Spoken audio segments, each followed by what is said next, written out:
I just realized, wait, my audio's going through.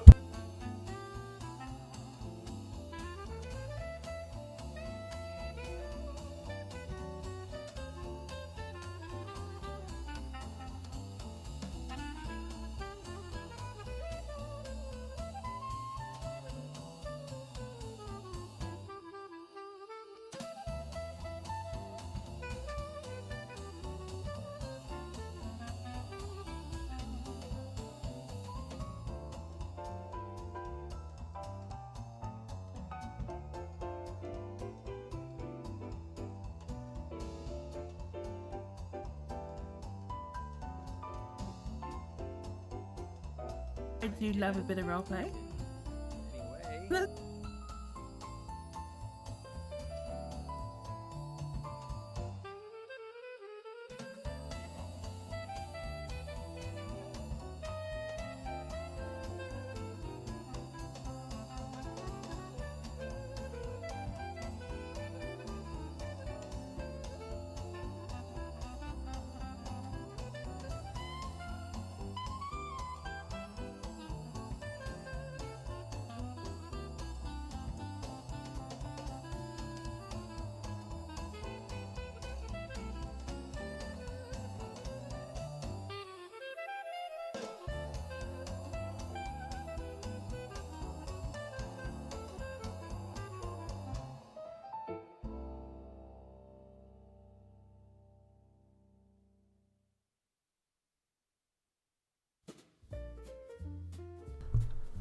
I can't believe all these fucking nerds like watching me. They think I'm a fanboy with a fat ass when actually I'm 7 feet tall and I got a 7-pack.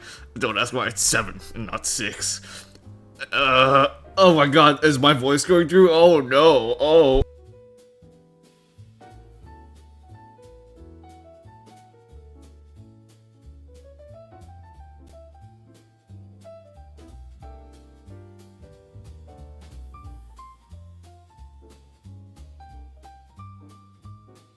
Ahem. Hi guys, I'm gonna go go to the restroom and then I'll begin stream. I'll be right back.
Okay, I am back. Alright. Hi guys. Hi Takul. Hi Valentine. Hi Dark Tuesday. Hi Bao. I hope you guys are all doing really wonderful. Thank you so much for joining me today. I'm happy to have all of your company. It genuinely means the world to me. I think we can get started with our dailies now. Hey Mooney, good to have you as well. I really appreciate y'all being here. Alrighty, let's get this. I love that Twitch is telling me I have one viewer. Are y'all becoming a hive mind? Never mind, there's 6. Okay. Alright, let's do this. You are now watching MrNeutral. Hello, dorks. I hope you all are doing really wonderful. Thank you all so much for coming by. I really appreciate it. Happy Monday. I hope your week's starting out great. I was destroyed these past few days. I was going on 5 hours of sleep for maybe 5 days, and oh my god, it was very much a pain train. But last night I slept a full night. I'm feeling good. I'm feeling alive. I'm feeling reinvigorated, and I'm ready to continue. Yeah. If Newt has 1 viewer, the reviewers is us. If Newt has 0 viewers, we're all dead. That's very cute. Thank you, Valentine. Let me catch up on chat. Some strangers. Con 810p. Too bad, doggy boy. Tarantulas really did say that in Transformers. I thought that was very funny. Revealed his true voice and is super deep and masculine.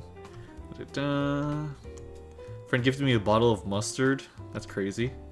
Bao is here. I'm happy to have another fellow dog here. Sleep is an underestimated superpower. Oh no, absolutely.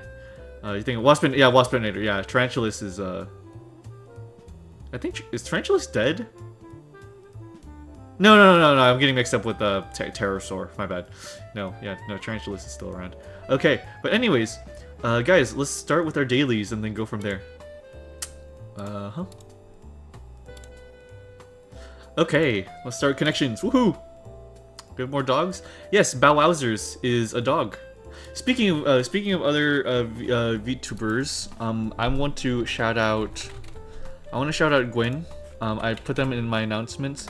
But my friend Gwen will be not retiring, but just taking a hiatus soon. So I want to just shout her out to support her.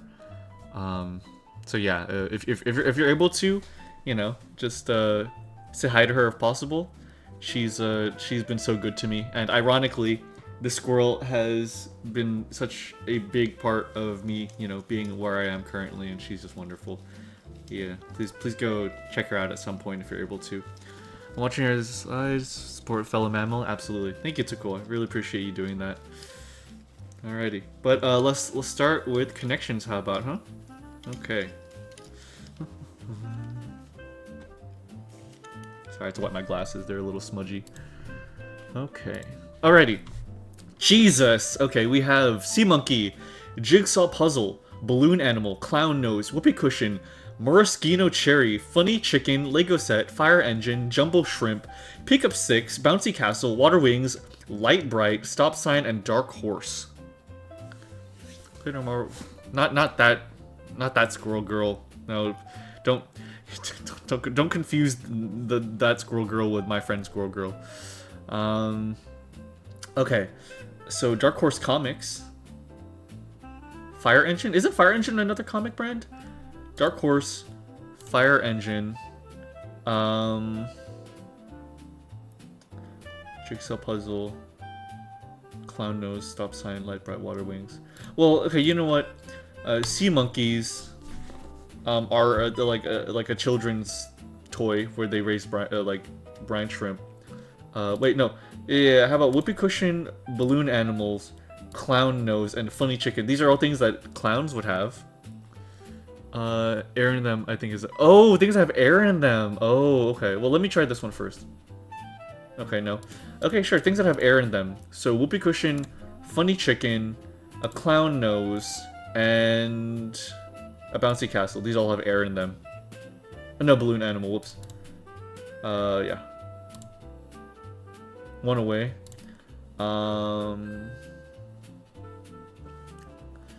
Bouncy Castle. Hey, no, it's King Cool, who's friends with famous Owl Lady Howdy from the famous D&D TV series News Wacky Adventures and stuff. Good to have you, King. Thanks for joining. Balloon Wings. Whoopee, Bouncy, Balloon Wings. Okay, Whoopee Cushion, Bouncy Castle, Balloon. And, oh, yeah. Really? Water Wings? I don't know what a water wing is. Things full with air. What is a water wing? Hold on. Water wing. Oh, that type of water wing. Oh. I just called those floaties. Okay, gotcha. Okay. Gotcha. Okay, cool. Okay. So I guess red things would also be one of them. So a fire engine, a stop sign, a clown nose, and I guess a maraschino cherry. Red things. Things that are red. Okay, cool. Very nice. Adjective plus animal. Sea monkey, jumbo shrimp, dark horse, and funny chicken. Yep. That's it. Yeah, fair enough, Mooney. Hell yeah, guys. Very good. Pick up sticks, light bright, Lego set, and jigsaw puzzle. And these are all types of puzzles? Things with a lot of pieces. Oh, okay. Very nice, guys. Very nice. Yeah, wow. You guys carried for that entire thing. Very, very good. That was awesome. Clapping for you guys. Heck yeah. That was sick. I love you guys. Okay, oh, no more guess the breast. Okay, fair enough. Support breast cancer. This can be a few things. Support ending breast cancer, I would like to say. Support studying breast cancer. Just want to... Okay, anyways. Is this Mario RPG? It looks vaguely like Geno. Oh, no, okay, never mind. Study breast. I love beast. I love breast cancer. Okay, is this Dragon Ball?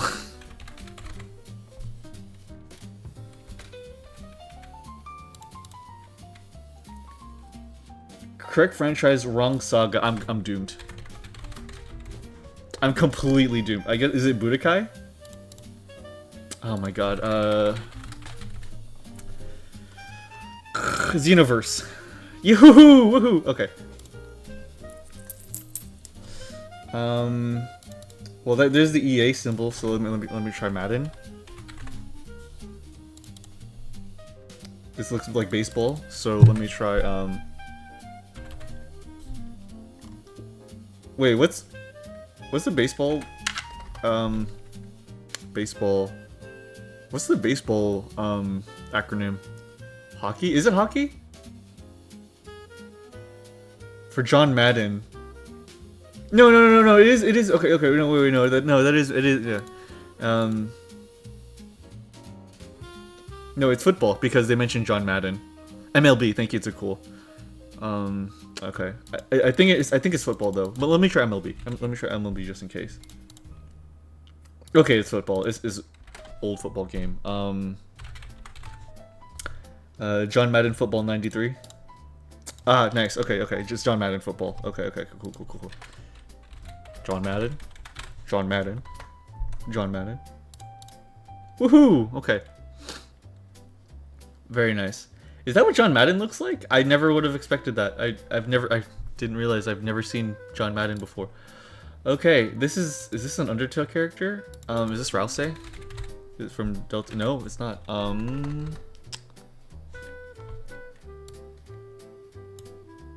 Is this Sans? This is Sans. Hi, Sans. Okay. Hunter, Campfire, Survival, Werewolf. Is this Hunt Showdown? Blood Moon, Movie Mode, Radio Tower, and Summer Camp.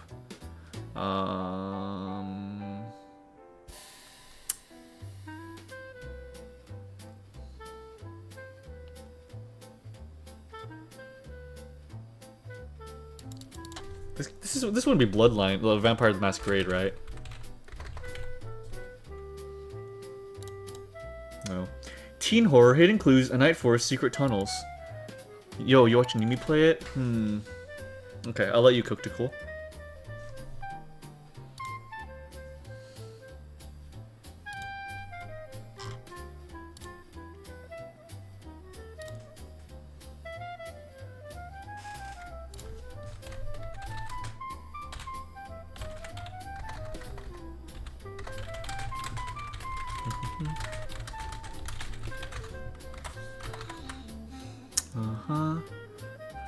First I thought it was Twilight. I don't think Twilight has a game.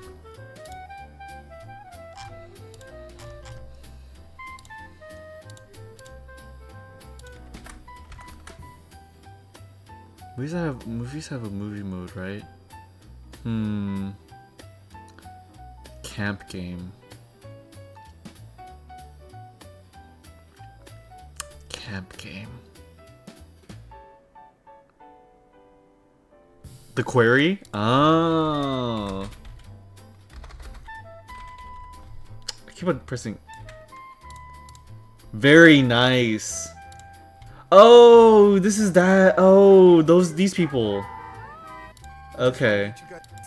These are from the not Dying Light, but Yeah, what I mean, think yeah, these guys. The selection-based games. Gotcha. Okay, cool. Very nice. Very nice, guys. Okay, let's guess the game. Armored Core. Okay. Okay. That tells us nothing. Okay, but it's not a third-person game. So let's try Battlefield. Let's try Battlefield 3. It's not a shooter, and it's not a first-person game. Okay. Let's try a side-scroller game. Let's try... Oh, it's newer than 2011. Let's try...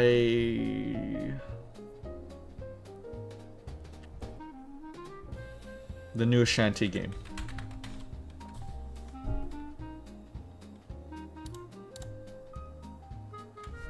Oops. It is a side view game, okay? It is a side view game. That is our first confirmed clue. Okay. Let's see. What's a side view game? It is not a platformer, not a puzzle, or an adventure game, so it might be a fighting game. So let's try Tekken, the recent Tekken game. It is not a fighting game. Okay. So if it's not a platformer and it's not a fighting game, then it might be a beat 'em up. Let's try the new Streets of Rage game.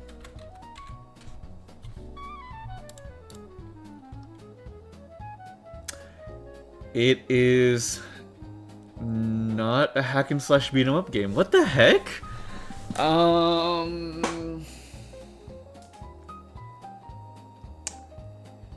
Side view. Would FTL be a side view or a top-down game? Because it's like a side view, but it's also top. Let's try FTL.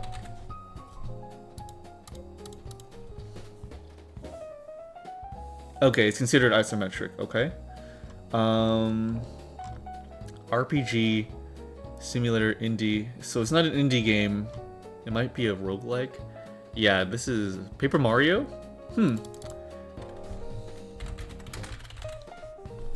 Paper Mario, I think Sticker Star was the most recent one. Oh. No, it's not. I love FTL on my iPad when I was younger. Oh, awesome. Let's see. It's probably a PC game. Yeah, it's a PC game. Yeah.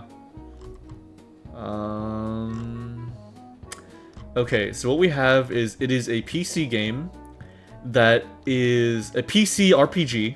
It is an RPG game on the PC that's side scroller. Little Nightmares? No, Little Nightmares isn't an RPG game, unfortunately. You know what? Let's get a clue. It is a role-playing strategy game. What? An RPG strategy side scroller? Huh?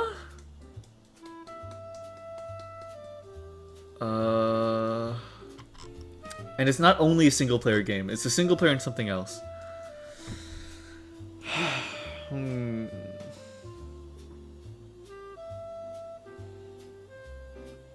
Kenshi, yeah, it can't be Kenshi. Speaking of which, I should add Kenshi to my game list for streams. I think that'd be fun. I could make Newt's Desert Survival Guide. Anyways, Valentine, did you think of something?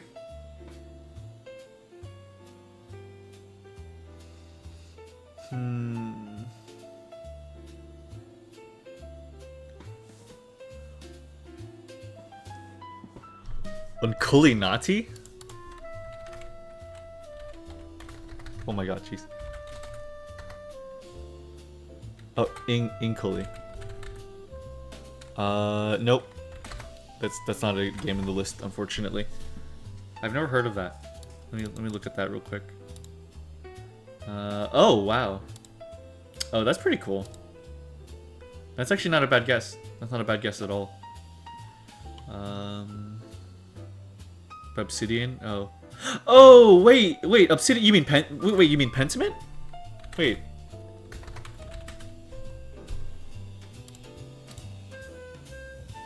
Okay.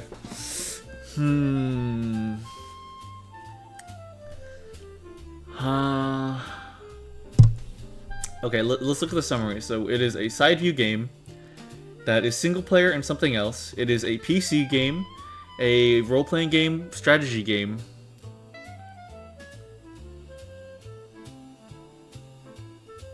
I have no clue. This is the most lost I've maybe ever been on this. I have actually no clue.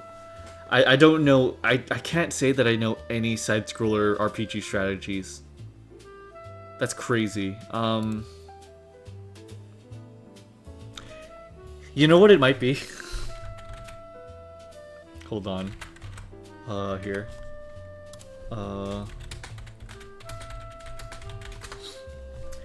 Do you guys know,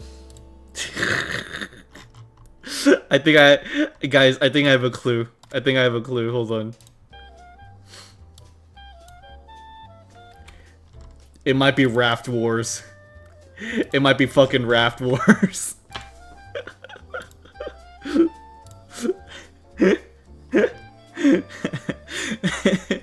Is that a thing? Hold on.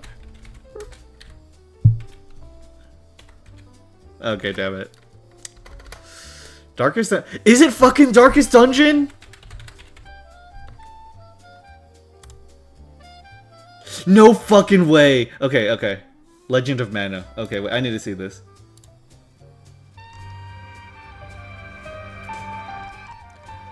I've always been interested in the Mana series.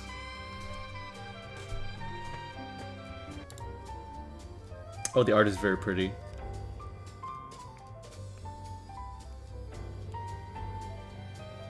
Oh, she's really pretty.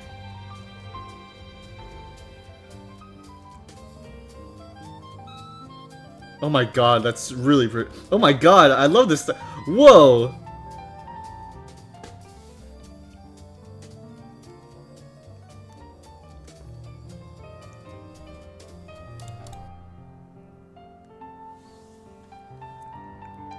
Whoa.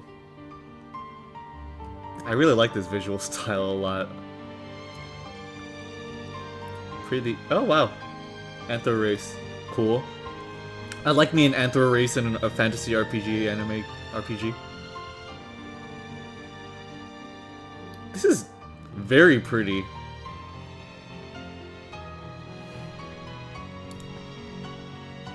I'm into this. This is kind of peak.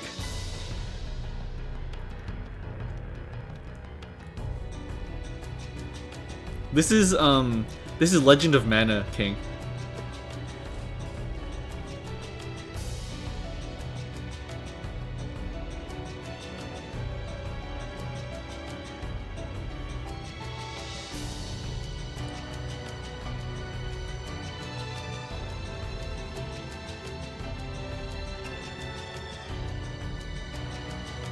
This music is really good too.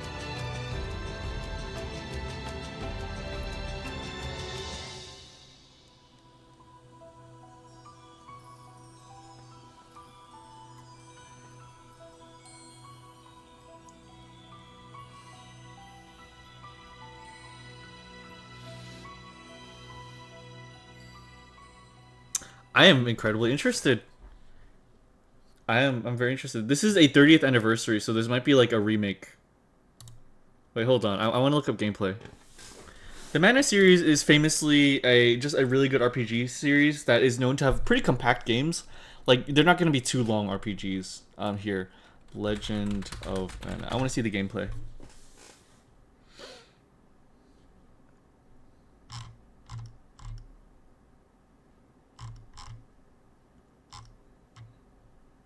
Whoa.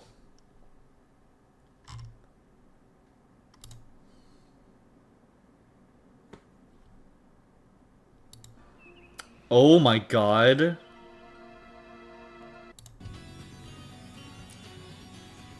Oh my god, it's so pretty.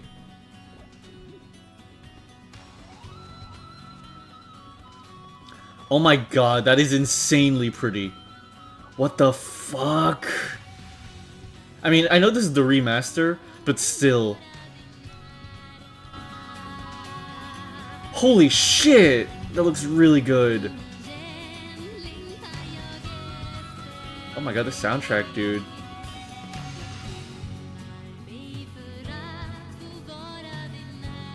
This dragon is really, really pretty. Do they have a comparison?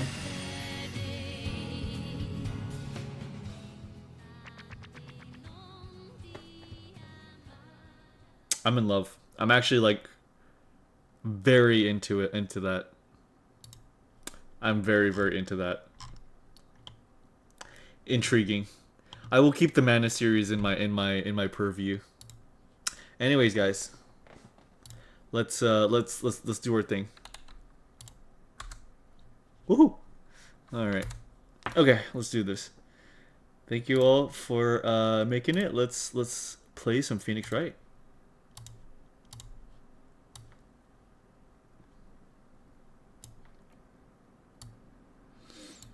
Time for Phoenix Wright. Absolutely, you know it.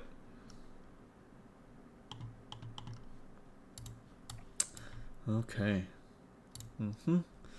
Everything looks good. Game. Phoenix Wright trilogy.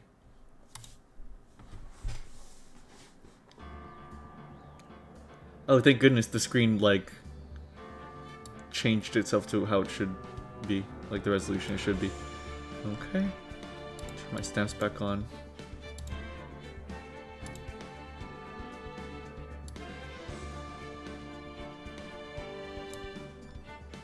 Main system. Engaging combat Oh. Oh, thank you so much, Too Cool, for subscribing at tier 3 for 10 months. I appreciate it, dude. Thank you so much. I really, really am thankful. Thank you for being subscribed for so long, man.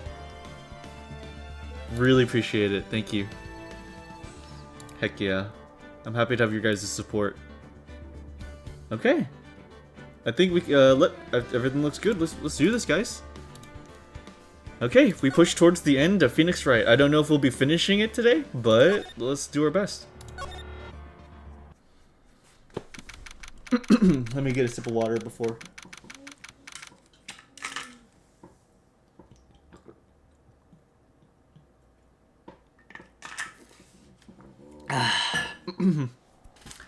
February 24th, 12:14 p.m.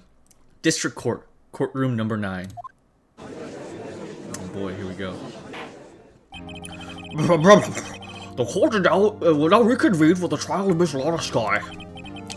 Emma didn't come back. Allow me to call the next witness to the stand. The officer in charge of guarding the evidence room on the day of the crime.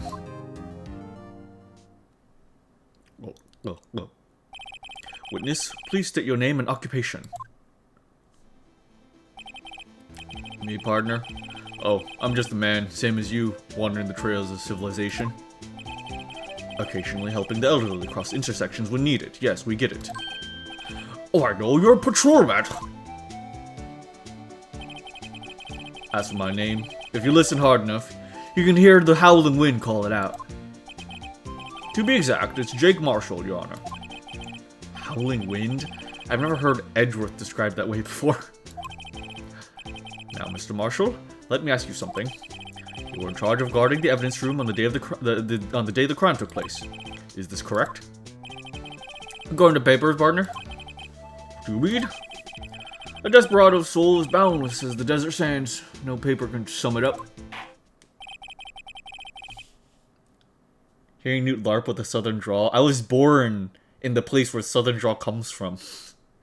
These fucking witnesses, man. Just say the damn name, occupation like a normal person. Do we get to hear that Texas? Wait a damn. What do you mean? What's up, Ticole? Maybe it's best we get on with this quickly. Thank you, Judge. Please share with us your testimony the day of the crime. In plain old English. Witness testimony, day of the crime. My job was to keep a wary eye on that bone orchard. They say I was supposed to make rounds 3 times a day, but that ain't my style. Besides, the room's protected by 2 security systems anyway. If I remember right, I was at a street-side saloon at the time it went down. I'm just an innocent traveling man, so if you're out of ammo, it's time I hit the trail. I can't particularly care for your attitude. Judge does not like him. We Federates might have a thing to say about that drawl. I don't know if you want to refer to yourself as a Federate.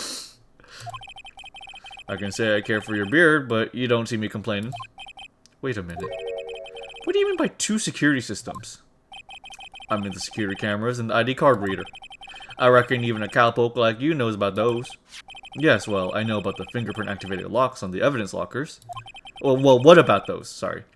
Fingerprint-activated locks? What kind of newfangled doohickeys are those? He's not being very helpful. I was born with Southern Drawl. I was born proceeds to hear Slime King. I don't know how that has anything to do with that. I didn't add the other part. Oh wait, did I say Confederate? Oh yeah, sorry, I meant Federates. He's not being very helpful. He's not that good with machines, or with following orders. Everyone's got their weaknesses. Now don't they, Mr. Prosecutor? This one seems like trouble. The judge does not like him. Okay, Mr. Wright, he's all yours. Cross-examination, day of the crime. My job is to keep a wary eye on that bone orchard. Okay, hold it. How exactly did you keep an eye on the evidence room? I just made sure nothing moved in the security camera monitor. That room's so still. Even time dies in there. I was just a caretaker who interred the recordings. You interred them? Videos nothing aren't that useful. When the time would come, I'd erase the tape. If nothing unusual is recorded, the tapes are to be erased every 6 hours. Each time I'd erase a tape, it felt like I was erasing a part of my life. This guy has a flair for the dramatic, but it isn't going to do him any good. Sun King Judge, the universes are colliding. I see. So, in actuality, you don't physically enter the evidence room. They said I was supposed to make rounds 3 times a day, but that ain't my style. Hold it! But you made your rounds on the day of the crime, right? Ain't you heard a word I just said, partner? I told you that ain't my style. I'm afraid I don't understand. No desperado I know lets rules get in his way. No desperados I know join the police force. So, Officer Marshall, on the day of the crime...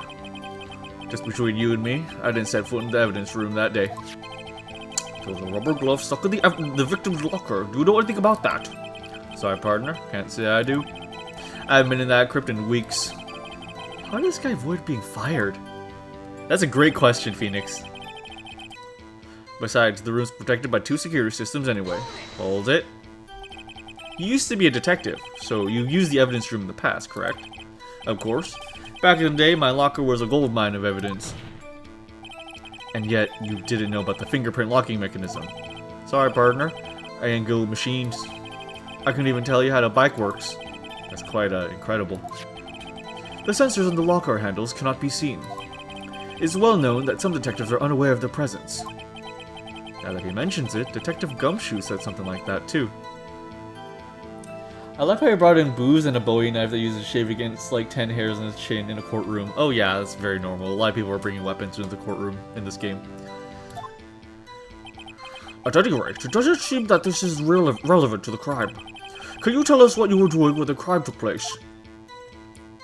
Very pronounced hairs at least. If I remember right, I was at a street-side saloon at the time it went down. Hold it. What were you doing in a place like that? I was eating spaghetti. Not even Angel steak lunches can beat that parlor's Vongola Sapia pasta. Do you mean to tell us you abandoned your police duties to eat some noodles? Not all desperados eat tacos, partner. That's not what I meant. I hope this at least taught you a lesson. That's strange. This is usually where Edgeworth says, Did you not want to raise this year? This guy's posing a spaghetti westerner. Because I should agree with me. I can't wait for someone to bring a gun and shoot someone in the courtroom. I wouldn't be surprised. I'm just an innocent traveling man, so if you're out of ammo, it's time I hit the trail. Hold it. Out of ammo, Officer Marshall. That's right, partner. Or as you'd call it, evidence. If you plan to pin me on this crime, then you'd better draw. Otherwise, you're just wasting my time. My steel horse is waiting to carry me back west into the sunset. One thing seems clear. Despite being responsible for guarding the evidence room, the witness doesn't appear to have seen anything. Texans don't take orders from anyone. Everyone knows that. Apparently your superiors don't. Okay, I have a trump card up my sleeve, so I'd best keep my cool. Before I use it, though, I'd better up the ante. Okay, so I went through everything. So what we have is... Joe Dark killings...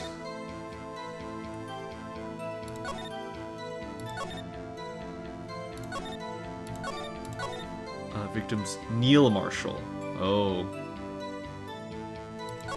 Trial data. Jake Marshall right there. Security video placed in the evidence room. Marshall's fingerprints. Found a bloody handprint. There you go. Okay. Seen last time out at Noodles, Italian cowboy, Japanese courtroom. Okay, let's do it.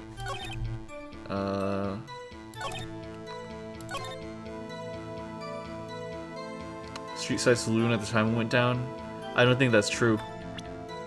You were clearly in there, and we have your fingerprints to prove it. Objection! Officer Marshall, doesn't it strike you as odd? That is, you being called in to testify like this? After all, you weren't in the security room at the time of the crime. And yet, you dragged me down here. Explain yourself, partner. It's quite simple. You left a very large trail behind at the scene. Or to be exact, a handprint. Listen real good, partner. Like I said, I'm the caretaker of that crypt. I pay my respects. That is, make my rounds about once a month. It's only natural my fingerprints would be in there. Objection! I only sure were, officer. But you see, your fingerprints were covered in blood. Witness, what's the meaning of this? Your blood-stained fingerprints were at the crime scene. The blood was wiped away, however. A luminol test clearly revealed this. Well, Officer Marshall? It seems to me, there ain't a person in this room with a head on his shoulders. I take it you have an explanation then, Officer Marshall. About the blood-stained fingerprints. Very well, you may begin your testimony about your fingerprints. Found at the scene of the crime. Witness testimony, blood-stained fingerprints. Like I said, it's only natural for my fingerprints to be in that evidence room. One of them just happened to be the same place as the blood-stained handprint. The murderer touched the locker where my fingerprint was by chance. The bloodstain and the fingerprints are completely unrelated. Or didn't you know the murderer was wearing gloves? See? I had nothing to do with it. That's a horrible, horrible defense. The witness's explanation appears valid. Although there's room for doubt.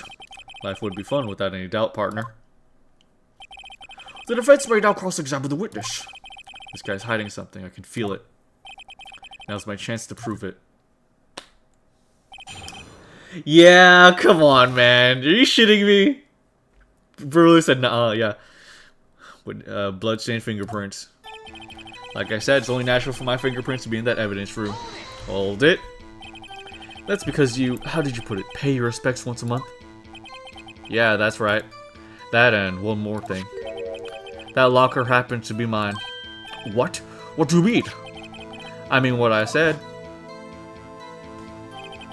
That's the locker I used when I was detective. When I was a detective, the locker I still use. All that's in there now. All that's in there now is a heap of broken dreams. I see. It'd be strange if my prints weren't all over that locker. Apparently, his fingerprint data was never removed from that locker's programming. He must have been using the fingerprint lock all this time without ever knowing it. Marshall's fingerprints. Okay, nice. It's updated. One of them just happened to be at the same place as the bloodstained handprint. Hold it. I would think it'd be hilarious. His dialogue with animation is him drinking his audible dialogue to be drowned out. I only happened to occupy the same space as the murder during the exact same time as the killer, completely unrelated. Him owning the locker gives him some credence, I will say. It's a better excuse now. So then, about the bloody handprint? Wasn't mine. It's no mystery. Please explain. My locker is covered with my fingerprints. It just so happened the murderer touched the locker where my fingerprint was by chance. Hold it. The chances of that happening are 1,000,000 to 1. On the contrary, one could argue just the opposite. The chances of that not happening are 1,000,000 to 1. Get one thing straight, partner. You ain't gonna get no reward for me with a mere fingerprint. You wanna know why? The blood stain and the fingerprint are completely unrelated. Hold it! Unrelated? They're as different as night and day. Kinda like cereal and cereal. One's got to do with breakfast, and another's a type of murder. She's right. Although seemingly alike, they're totally different. I don't see what homonyms have anything to do with this. Or didn't you know the murderer was wearing gloves?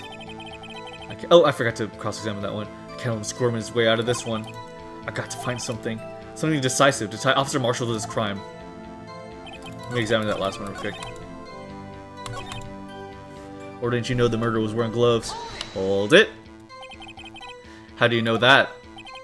I may be a loner, but I still do my job. I keep up on the reports. There was a blood stain at the scene. There was a blood stain at the scene, thought to be left by the murderer. That's right. It was found in Detective Gumshoe's locker.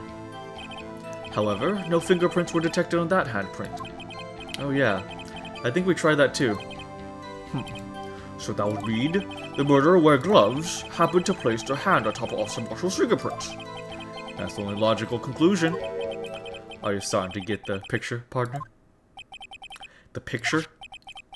The seal of blood in the desert. It's just food for the buzzards. Huh. There's only one reality, and that's this. The security tape. So long as my trail isn't in there, you can't say otherwise. This isn't going to go anywhere, Mr. Wright. Please consider carefully where you're going with this cross-examination. Yes, Your Honor. Now then, continue testimony, Officer Marshall. Too bad oh, interesting. Too bad it wasn't me in that video, partner. Well...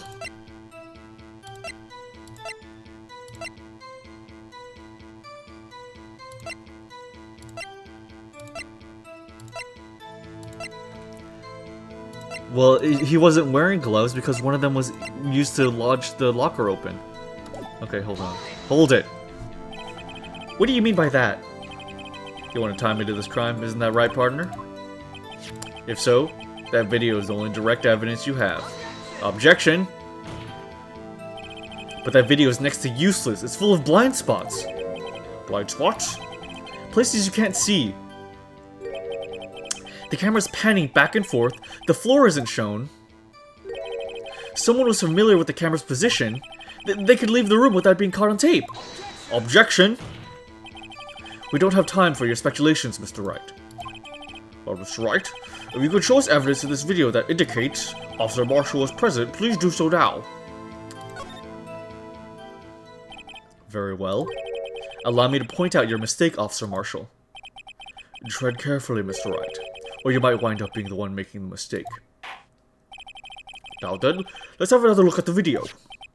Show us this incriminating evidence of the witness, Officer Jake Marshall. Oh boy, okay. Okay, let me hear. Uno reverse card, or is he saying if the gloves down fit must acquit? No, he's saying that the murderer must have been wearing gloves, so the handprint being on his locker wouldn't be evidence against him, because a bloody handprint shouldn't have the fingerprints on it because they were wearing gloves. So his handprint being there would be from before the murder. So it makes sense. His point does make sense. I get it, but I think it's bullshit. So let's play.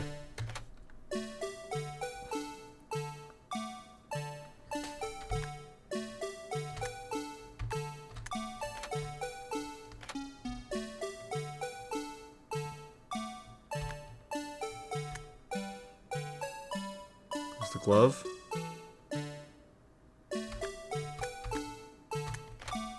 Okay. We have to just look closely at his locker. Oof, poor guy. Ugh. Wait, was that something? Hold on. Oh, I just realized he had a bloody shoulder.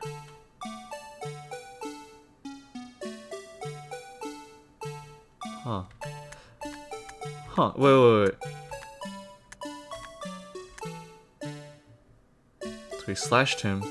He had a bloody shoulder after the... Interesting. Huh. We have to keep an eye on his locker. Okay.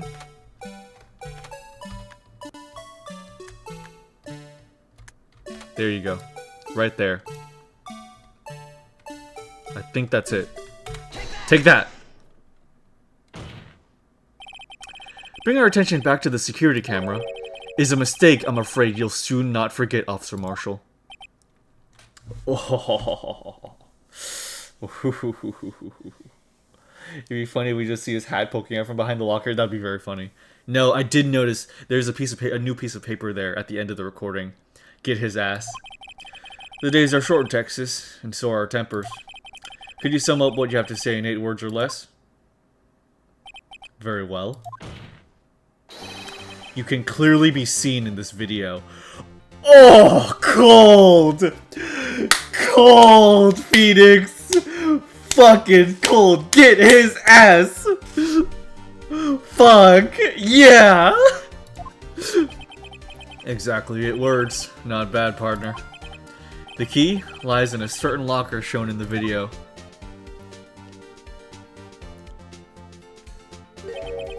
That locker with the white cloth sticking out. That was the witnesses, I believe. Oh, that was him saying that. Now then, let's rewind the video a bit.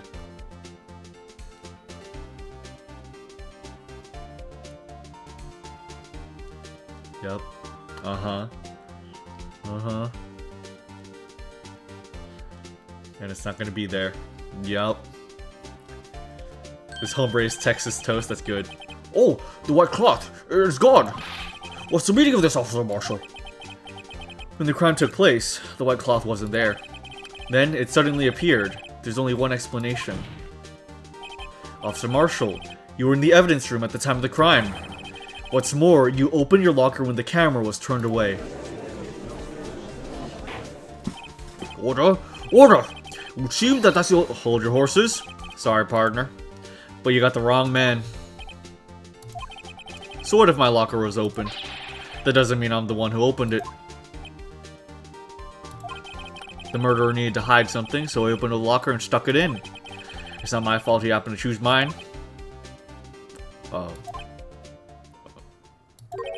Why is everyone staring at me like I'm a wanted man?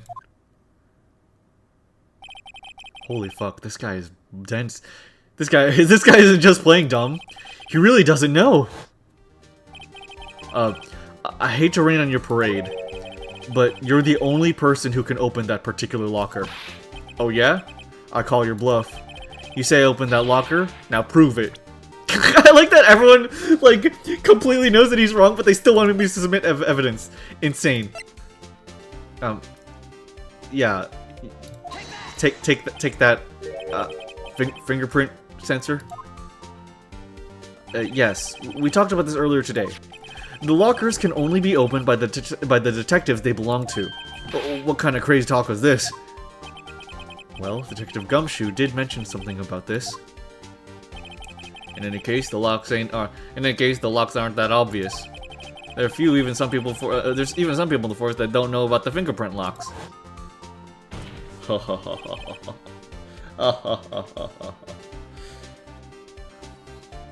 I don't think this is it. I don't think this is it, Valentine. So, Sheriff, what do you have to say in 8 words or less? Fuck! Fuck!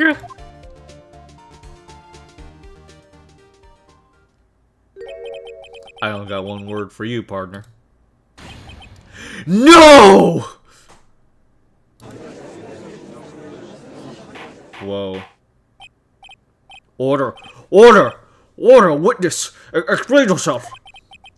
It is a joke. It's the worst I've ever heard. I assure you, this is no joke, Officer Marshall.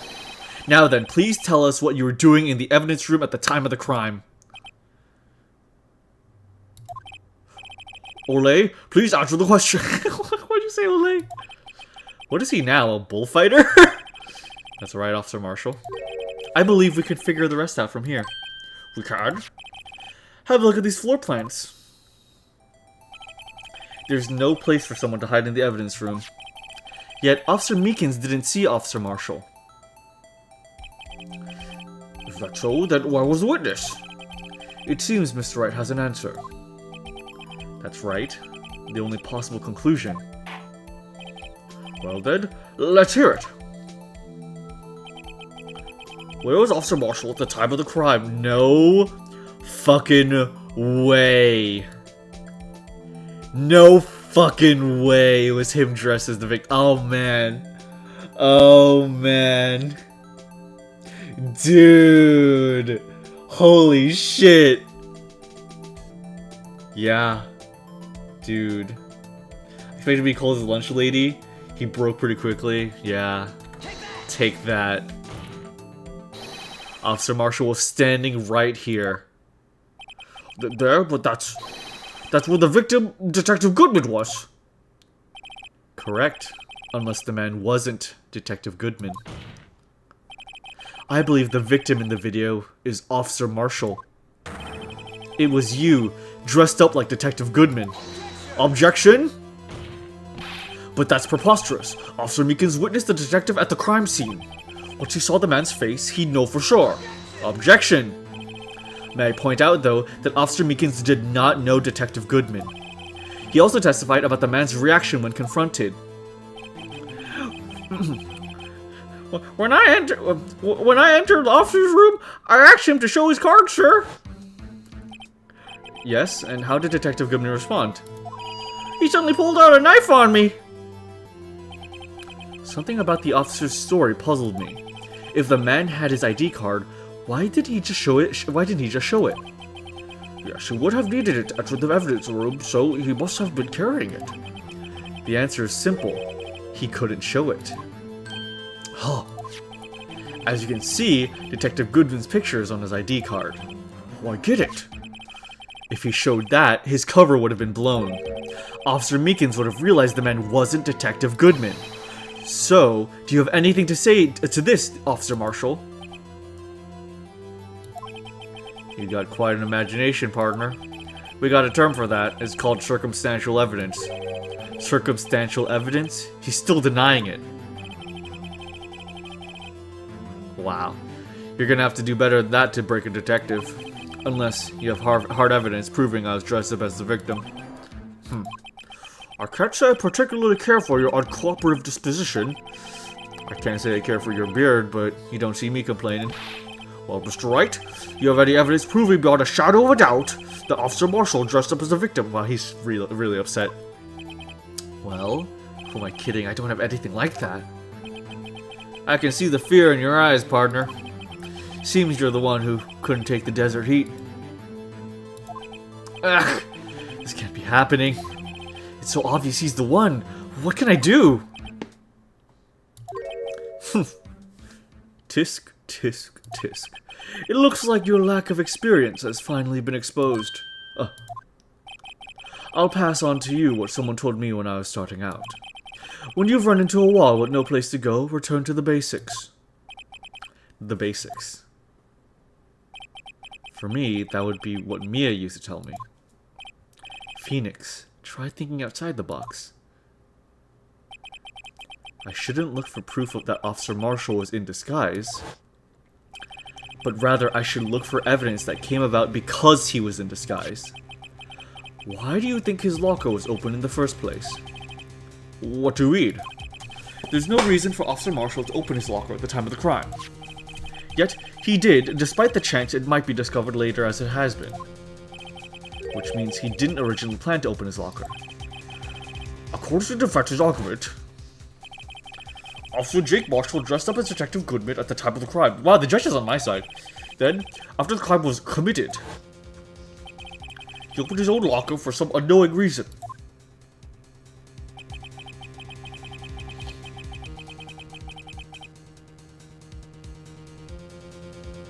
Just wants the bungly haystack to get planted, yeah. The fact a white cloth is sticking out of the locker seems to indicate that he opened it in order to put the cloth inside. So, just what exactly is this piece of cloth?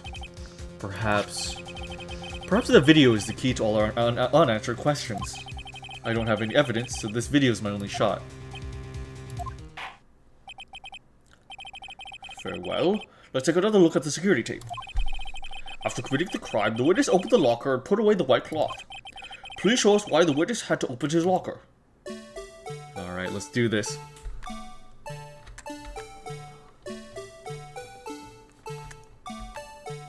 Maybe it was the bloody trench coat. Maybe he put his entire trench coat in the locker. Meekins comes. Meekins attacks. Okay. Okay. There, yep. And then...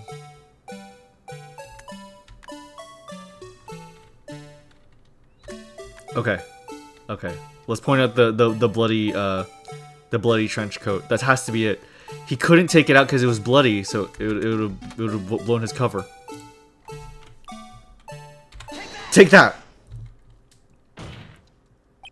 For some reason, you disguised yourself as Detective Goodman and entered the evidence room, though I don't know to what end yet.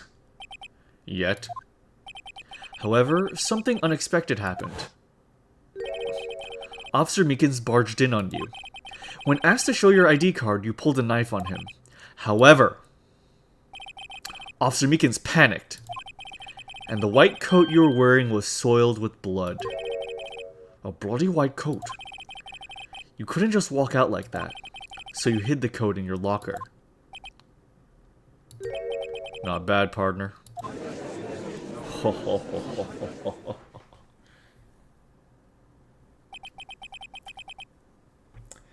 Judge finally taking your side only because the beard comment pissed him off. Exactly.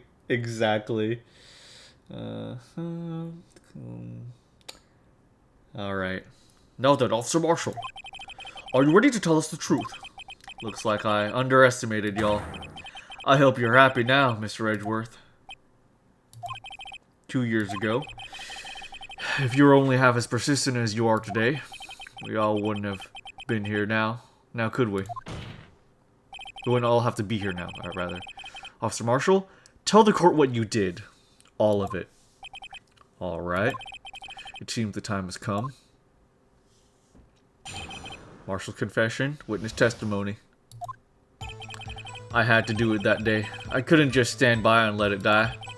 I stole the detective's ID and dressed like him. I planned to take out the evidence. I wasn't expecting Officer Meekins. I knocked him out and managed to escape. I knew which areas wouldn't be caught on camera. There wasn't any murder in the evidence room at 5:15. There we go. There we fucking go. So the supposed victim really was you. Was really you. But there's one thing I still don't understand.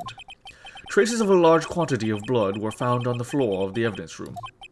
If no one was murdered, then how could that be? Officer Meekins managed to cut his own hand. My guess is he's the donor. It was way too much blood for such a small donation. Cross-examination, my confession. Alright, I had to do it that day. I couldn't just stand by and let it die. Oh, whoopsie. When you say it, you mean... Do you even have to ask, partner? That's the 9 incident. 2 years have passed since the case was closed. It was going to completely end with the transferal that day. Not if I had anything to do with it. That incident's not over. But what did you hope to accomplish by sneaking into the evidence room? When a case is closed, only that case's lead detective can look through the evidence. I wanted to have a look at it myself one more time, no matter what the cost. I don't care what anyone says, partner. That case is mine. But Officer Marshall wasn't in charge of that investigation. Why does he care so much about it? I think we know why.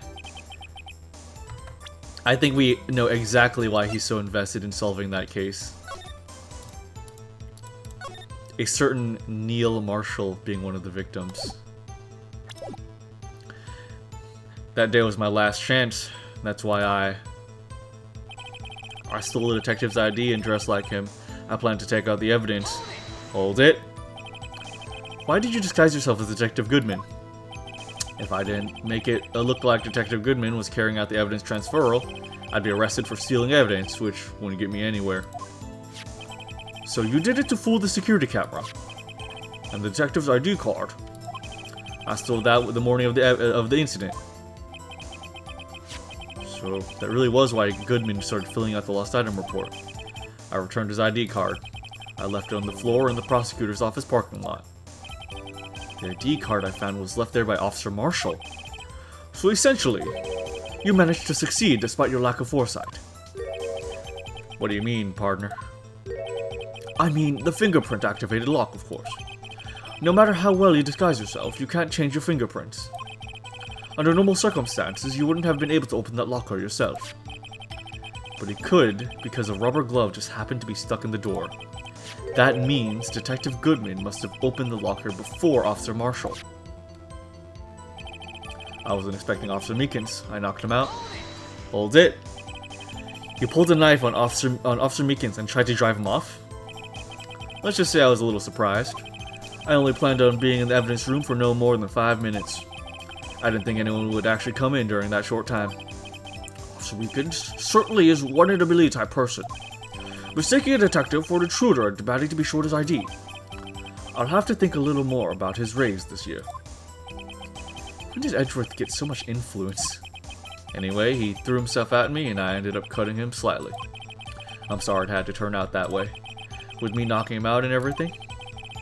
By the way, what happened to your knife? Oh, you mean this one? I don't know what to say.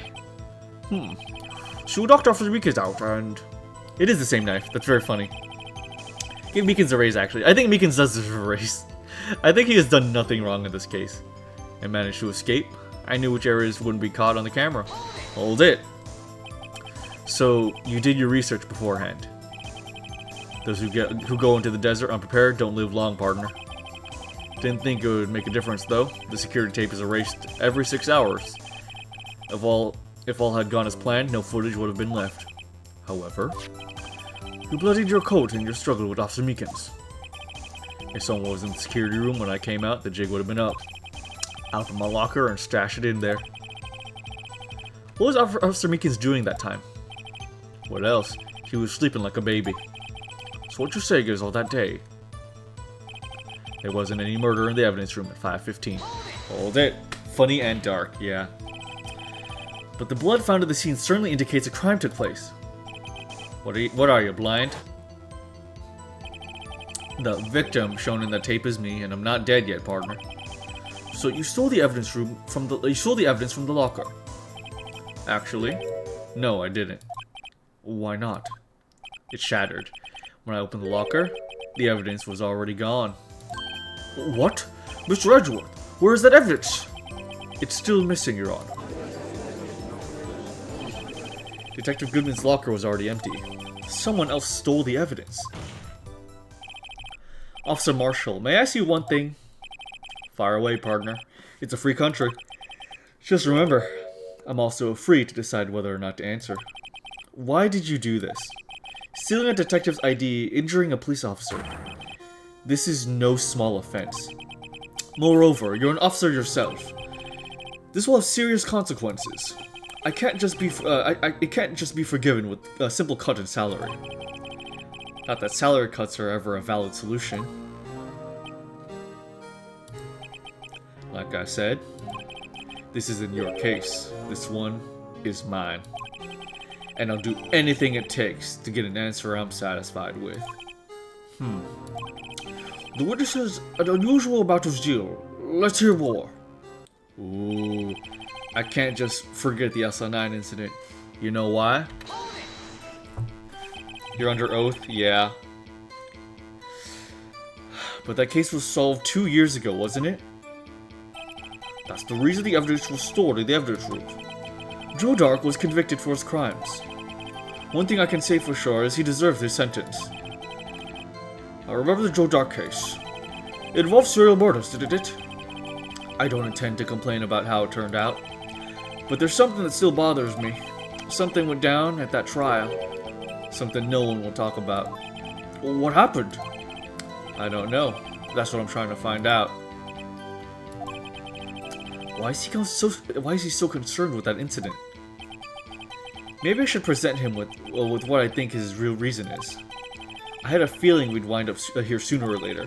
Everyone involved here is related in some way to that case. I better take another look at the files. Alright.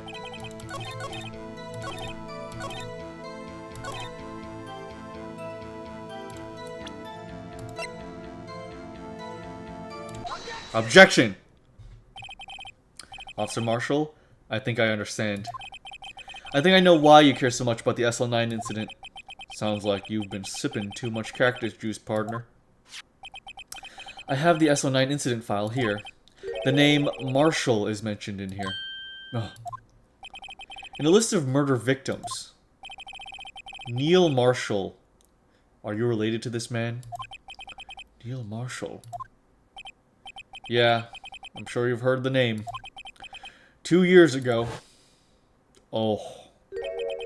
He received the same lousy prosecutor award you got. What? A prosecutor? He must be talking about the King of Prosecutor Award. Now I remember. Prosecutor Neil Marshall. He handled the SL9 case before I did. That's right. He was killed. And the case fell into your hands. But what's his relation to you? He was my brother. Oh. He was investigating the murders with Damon GANT, the then Deputy Chief of Police. Very personal.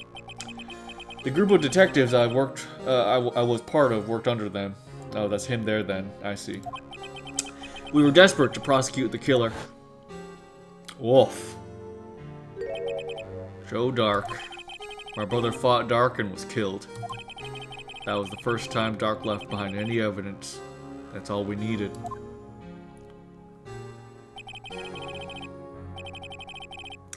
Oh, hi plus size enjoyer. Thanks for joining. I hope you're doing good. What a time in the trial to be joining. Hey, I hope you're doing good.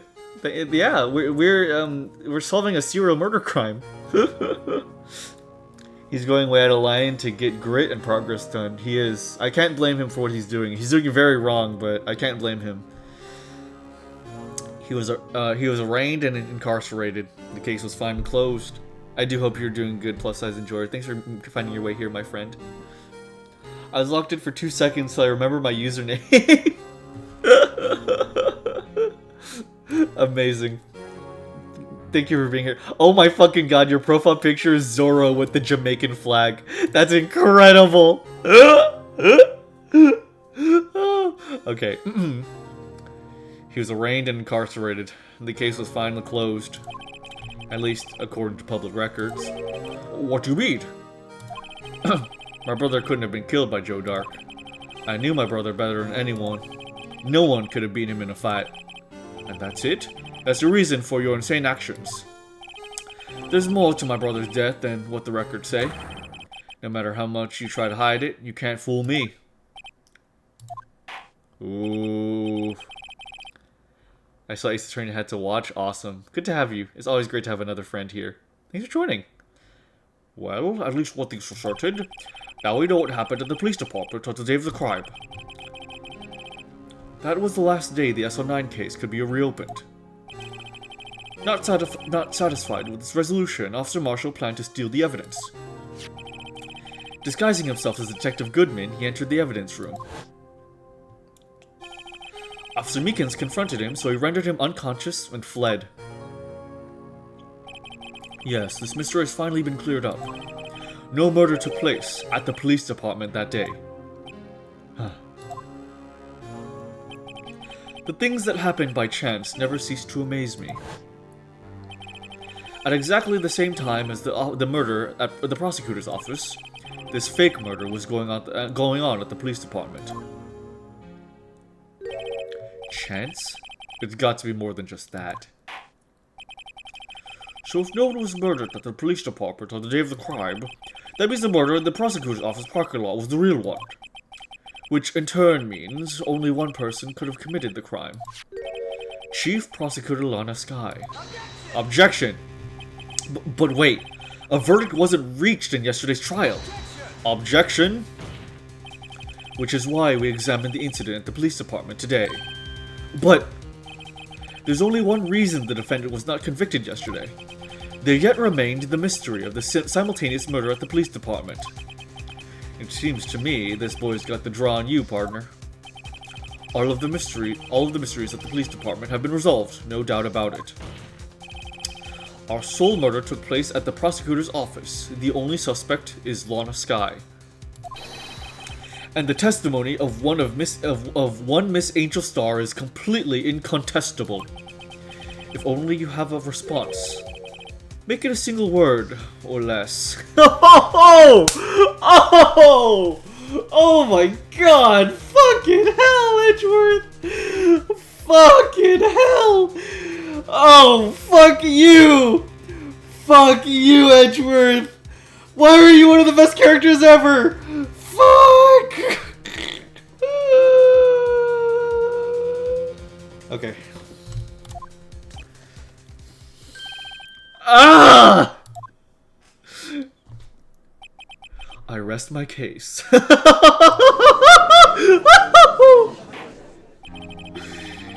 It seems the trial has reached its conclusion. There's no room for doubt. Well done, Mr. Wright. Thank you. I didn't need to waste my time disproving the alleged murder at the police department. There's no doubt what I proved today is true. The apparent murder on the security camera's tape really was fake, but I didn't realize. That would end up proving Lana guilty. Now then, the time has arrived. The time for the verdict has arrived. This court finds the defendant. Hold it! Oh, Emma! Your Honor, wait! Emma! The defense has an objection. Scientific objection. Right? What do you mean, right? Mr. Wright? Are you this girl's guardian? Your Honor? Oh, in a sense. Please, Your Honor. All I'm asking is for a minute of your time. Please hear me out. Mr. Edgeworth, please. I don't want to leave any loose ends.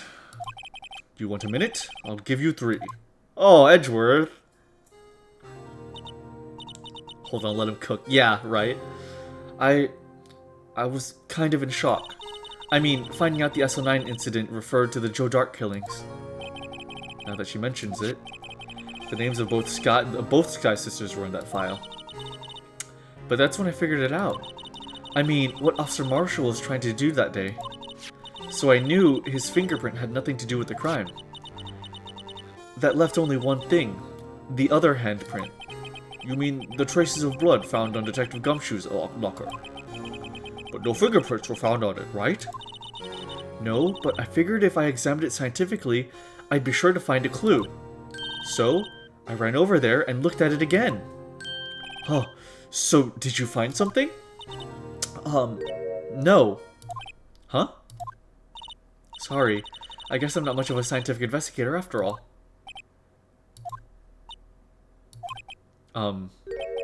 Is that all? Please don't be mad. I'm just a high school student. And I'm just an attorney. But Mr. Wright, those traces of blood are the only clue we have. If we can't find something wrong with them... Please, Mr. Wright, you're a professional. If anyone can save Lana, it's you. Me? Oh, boy! Time's up. Now then, Mr. Wright. With regard to the incident at the police department, does any reasonable doubt remain? It appears the defense is troubled by the other blood mark. Looking at the floor plans, the handprint was discovered around here. Is there a problem with this? Mr. Wright, I'm sorry I can't be of more use. But still, if you can't find anything wrong with that blood mark, Lana will be... Please answer my question, Mr. Wright. We don't have all day. Oof, we're gonna need some god tier bullshit, and exactly, that's how we function. Yes, Your Honor. If ever I've needed to concentrate, it's now. What could be wrong with that handprint on Detective Gumshoe's locker? Could there be something I'm missing? I object. Objection! This handprint left at the crime scene clearly shows a contradiction. The only thing that seems clear is you're grasping, Mr. Wright. The only thing you should be grasping at is me. You would strike pretty tightly at those floor plans. Tell me, is there a problem with them? Yes, this is strange. Take a good look at these floor plans. Something has been... Oh! Oh! How is there a handprint if the Blue Badger was there? Oh! The Blue Badger was directly in front of that locker! How was the handprint there? It was covering it! The mascot, yeah! Something is missing. Missing? You mean something hasn't been drawn on there? Yes, something that, when drawn, will completely change the meaning of the blood mark. Let us pray the defense is simply trying to buy time. Very well, Mr. Wright. With all this evidence here, there's got to be something I can use. The question is, which item could prove something is missing in the floor plan? The Blue Badger. Yeah. Oh man. It's Gumshoe's locker, but Gumshoe isn't a suspect because he was gone and observed somewhere else at the time of the crime. Take that! What about that piece of plywood? The Blue Badger, mascot of the police force. Defender of truth, guardian of proof. Explain yourself, Mr. Wright. Please look at the floor plans of the crime scene. The Blue Badger is not here. So watch what happens when we put him in. This is where he was dancing at the time of the crime. Oh man. Well, what? Huh. Gah! That's right. So long as the Blue Badger is dancing here, it would be impossible to place a handprint at this spot on the locker. What?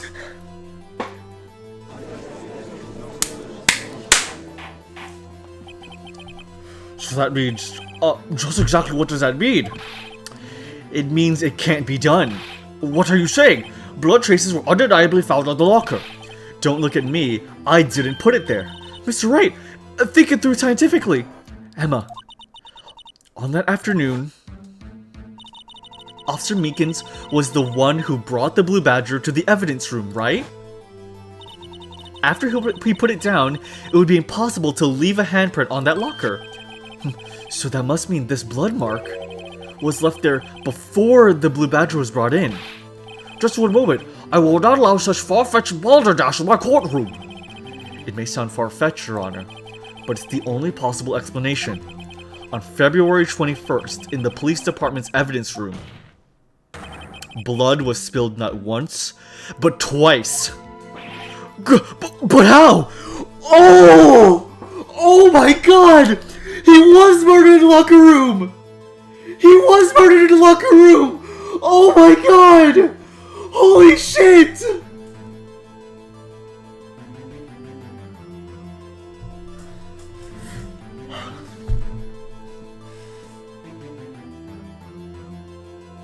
Oh my god! Oh my god!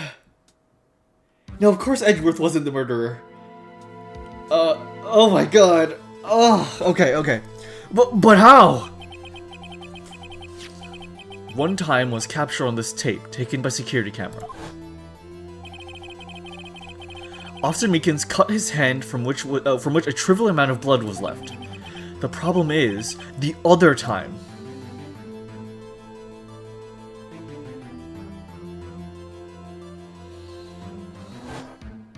Absolute trial cinema, absolutely move. Also, hi, good to have you. Someone bled prior to the struggle shown on this tape. It had to have been. It had to have been Detective Goodman when he was really murdered. Objection! That's ridiculous! I refuse to accept your absurd claim. Objection. The murder portrayed in the security tape has been proven to be a fake. However, that does not explain the blood marks found on the locker. Objection! So then, assuming this murder you purport really happened, when did it take place? I demand you show the evidence that proves when it occurred. When did the first incident occur? To summarize, the defense claims that prior to Officer Meekins being cut by Jake Marshall, who was posing as Detective Goodman, another incident took place in the evidence room. That's right. The blood mark on the locker proves this. Very well, then show us. When did this first incident occur? As Mr. Edgeworth said, proof must be presented. Proof that shows when the murder took place. There's only one piece of evidence that can show that. Now then, would the defense please present this evidence? What shows when the first crime took place? Oh man. Yeah. Oh man. Okay. Oh shit, is Edward gonna be suspected again? Grant made him go into the locker. Yeah! Yeah. Dude, okay. Okay, we have a few things, I feel. Oh, but here's the schedule.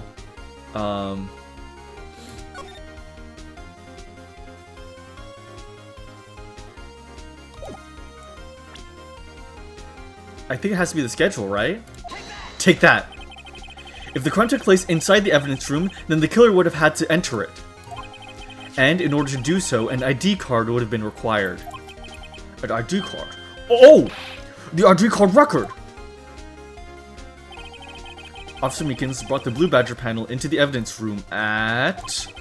let's see here... 4:50 p.m. If the crime took place before that time, then it would be... 4:40 p.m. Oh! Oh!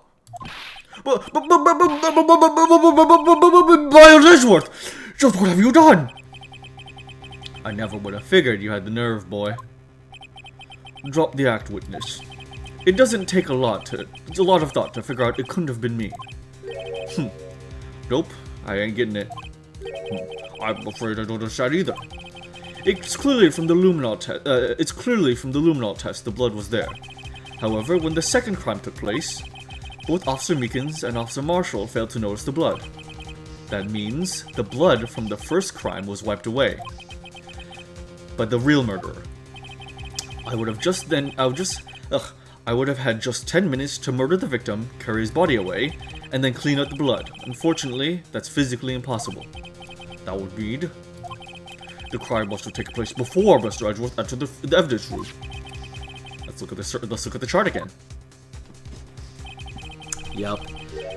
There's only one other card number remaining. 777 7777. Talk about a lucky number. But wait, that doesn't make sense. How could Detective Goodman have entered the evidence room? Since there's no record of his card being used beforehand, he must have entered along with the real murderer. That's the only plausible explanation. He went in with 777 7777. Mr. Edgeworth, please look into this ASAP. Find out what those ID numbers 777 777 7777. That's 17 too many, Your Honor. Unfortunately, I'm unable to look up the owner of that ID card. At least, at present. What? Explain yourself, son. The ID number 777 7777 belongs to someone with the rank of captain or higher. Someone who is so-called executive officer. We don't have the authority to inquire into such a person's identity. Objection! But that's ridiculous! Just how... I'm not finished talking, Mr. Wright. There is one situation in which we can be granted such authority. When an official charge filed against the executive is accepted. An official charge? You're all alike, aren't you?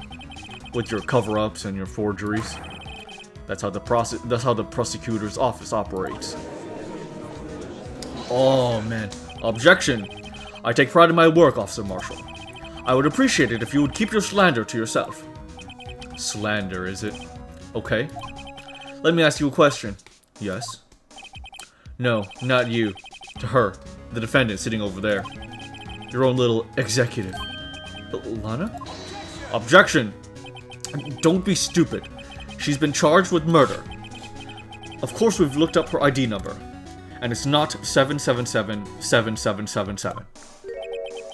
Don't play me for a fool, partner. That's not what I asked for. All I want to know is one thing about that incident. The assault incident? Answer me this, Chief Prosecutor. In that trial 2 years ago, did you really only use legitimate evidence? Fuck, this case is so good. Do you need the witness to repeat his question, Chief Prosecutor? I heard him fine, Mr. Edgeworth. 2 years ago, I was in charge of the prosecution for the trial. At the time, we felt the powerlessness of the law. At least, I did. Okay, let me catch up on chat.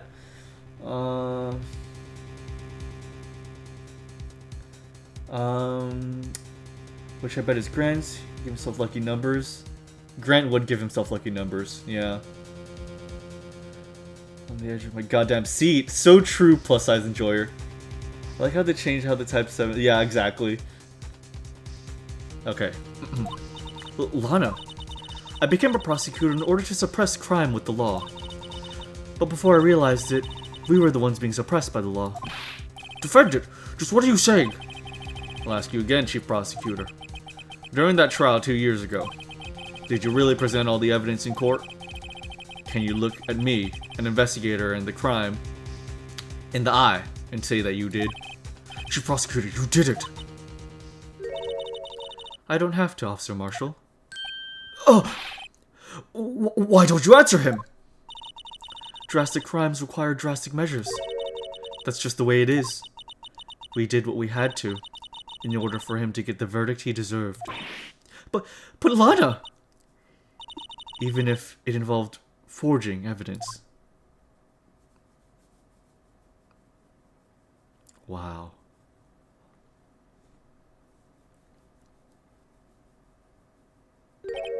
See? That's what I'm talking about. No. No! Order! Order! Order! Order! Oh my god, they're yelling! Lana's remarks caused such a stir, the chaos in the courtroom could not be quelled. The conclusion of the trial would have to wait until the following day. Holy fuck. Dude! That's crazy! They're yelling! Oh my god!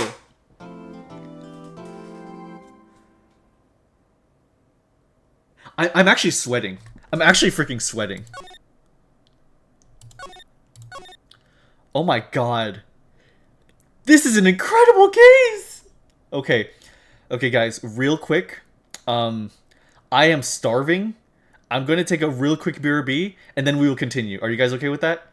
We will take a 20-minute breather to eat and we convene, and then we'll come back and continue. This case is so good. Okay, guys. Oh, plus size enjoyer. Oh, thank you so much for following. I'm so happy to have a new friend just join us. Thank you so much. Thanks for joining us on this ride. Only an hour in? Yeah, dude. We're making really good progress, I feel. And this is tense. Yeah, no kidding. No, just starve. Okay, I'll be right back. Give me just a moment. Whoop.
Okay, guys, just a little bit longer. Hold on. I need to go just real quick.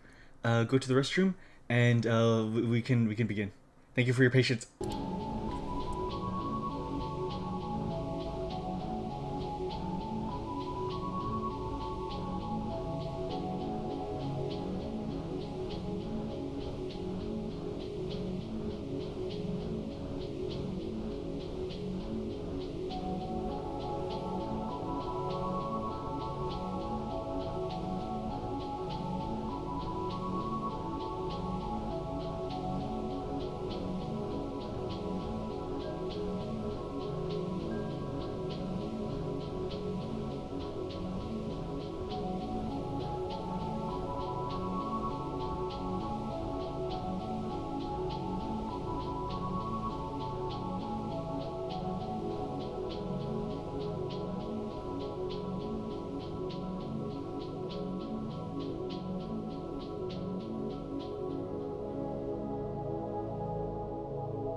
Alright, everyone.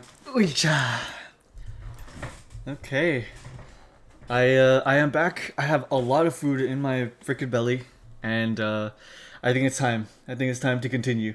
Is there a sequel? There's a lot of sequels, my friend. A lot of sequels. Alrighty. Okay, so yeah. Let's nothing else left to say. Let's continue this. What was the meal choice this evening? I had Chinese. I just cleared out some leftovers from the fridge. I had a big tub of mashed potatoes, and I had some hot dogs and some Italian bread, some cereal. It was good. It was good. Yeah, I had some banh mi, but I had banh mi for lunch, and I'm saving this one for tomorrow. So yeah, I never crave banh mi, but it's really good. Okay, guys, let's do this. That is a very American meal, isn't it? Okay. Potatoes? Shush, Narcissus. Hell yeah. Hell yeah. I like imagining when plus size enjoyer says hell yeah, they're like leaning in. They're like hell yeah. you wanna describe that in higher detail? Okay. Okay. February 24th, 3:12 p.m. Wright & Co. Law Offices. I'm so sorry, Mr. Wright. I'm sorry for what my sister said. Drastic crimes require drastic measures.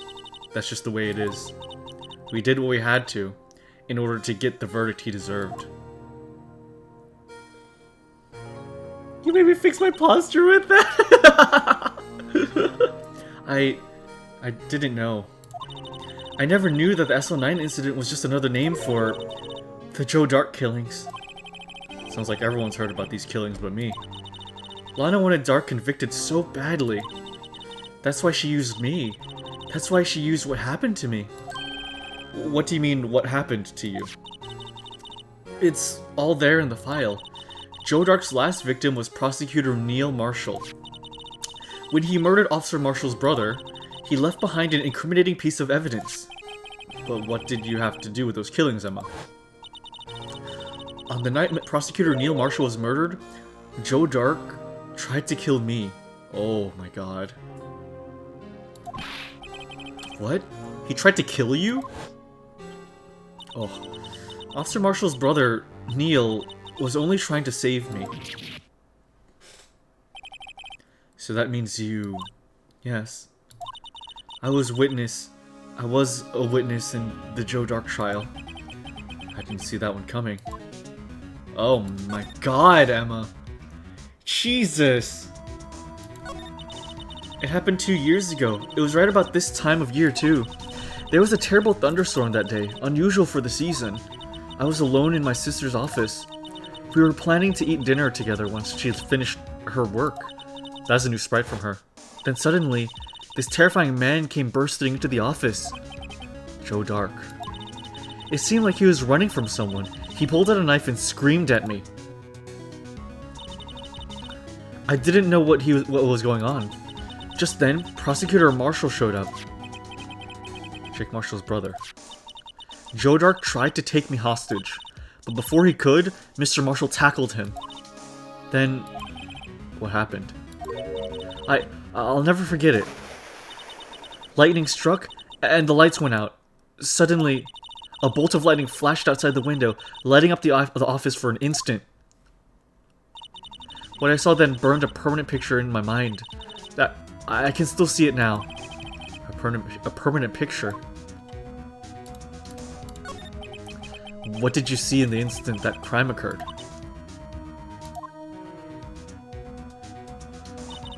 Dark knocked down Mr. Marshall and raised his knife.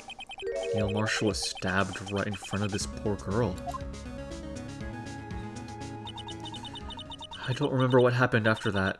Apparently, I passed out. When I came to, Lana was cradling me in her arms. Poor Emma. You've been through so much. Oh. I couldn't bring myself to testify about that incident. I tried, but the words just wouldn't come out. I drew a picture, but it wasn't any good. 2 years ago, you must have been 14. That's understandable.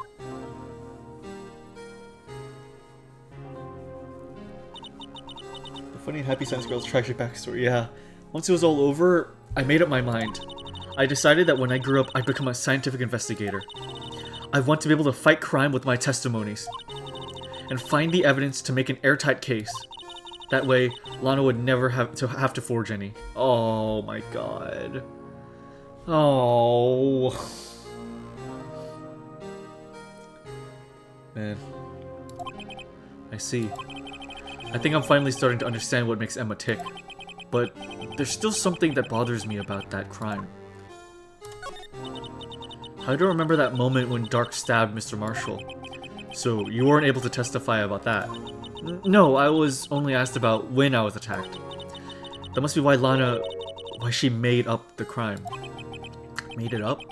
You mean provided bogus evidence? The prosecutor's office wanted that guilty verdict so badly. Lana forged the evidence and Mr. Edgeworth used it. Edgeworth? Yes, but I'm sure he didn't know anything about it. He couldn't have known he was given false evidence. Even so, that's when it all started. The rumors about Mr. Edgeworth, I mean. It's all my fault. If I could have just testified properly, none of this would have ever happened. So it's true. Even though he may not have known it, Edgeworth really was involved in falsifying evidence. After that case ended, Lana was never the same. She became cold, like she is today. She must not have been able to face up to what she did, especially not to Emma. Something puzzling. There's something that's puzzling me, Emma. What is it? You said you were in Lana's office at the time, right? Yeah, where was Lana at the time? That's right. Why then would a serial killer come running in there? Not only that, but he was being chased by a prosecutor? Oh, there's no mystery there. Oh, okay. Joe Dark had been taken in for questioning that day. Taken in for questioning? You mean by the police? Of course. This happened at the police department. He tried to run away halfway through the interview and fled into my sister's office.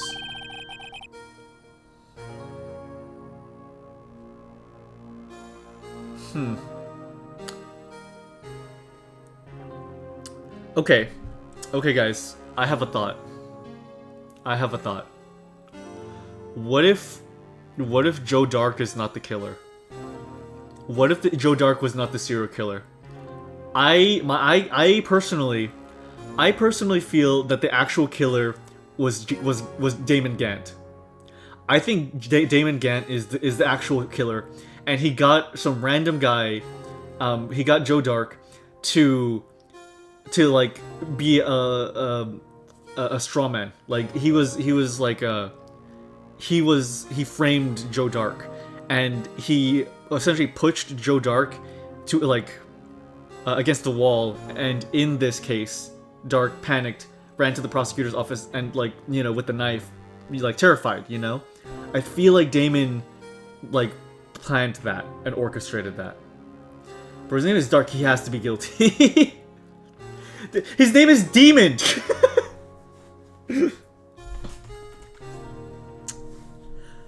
But why did he run all the way over to your sister's office? Because the detective's office and the questioning room are right across from the elevator. Across from the elevator? But Lana was the chief prosecutor, wasn't she? No, silly. Didn't I tell you? 2 years ago, Lana was a detective. Oh. She was the best in the entire force. What? That's news to me. After the Joe Dark case, she was transferred to the prosecutor's office and made chief prosecutor. Lana used to be a detective. I better have another talk with her. Oh. Or Joe Dark really was a serial killer and Gant used that to pin another murder on him. Yeah, that's true.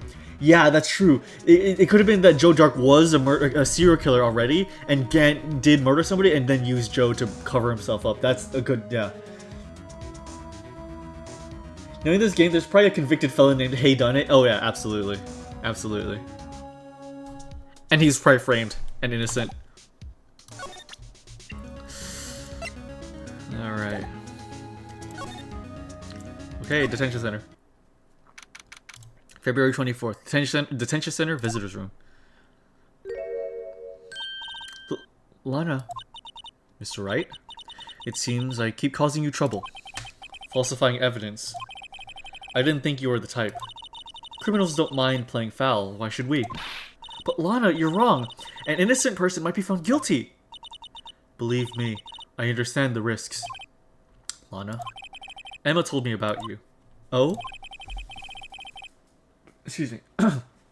About how you were a detective 2 years ago. There was a... Oh, yeah. There was a murder called Do It. They made... Oh, yeah. No wonder I got deja vu. No wonder I got deja vu. Plus size. The very first... The very first... No. His name was... His name wasn't Do It. He was Saw It.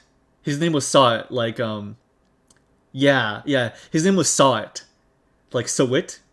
And then whenever you find out that he's like the killer, Phoenix says, "Oh, what do you say to that, Mr. Saw It? Or should I say, Mr. Did It?" You know, that type of thing. So yeah, it's not very far off. Yeah, it's not very far off at all.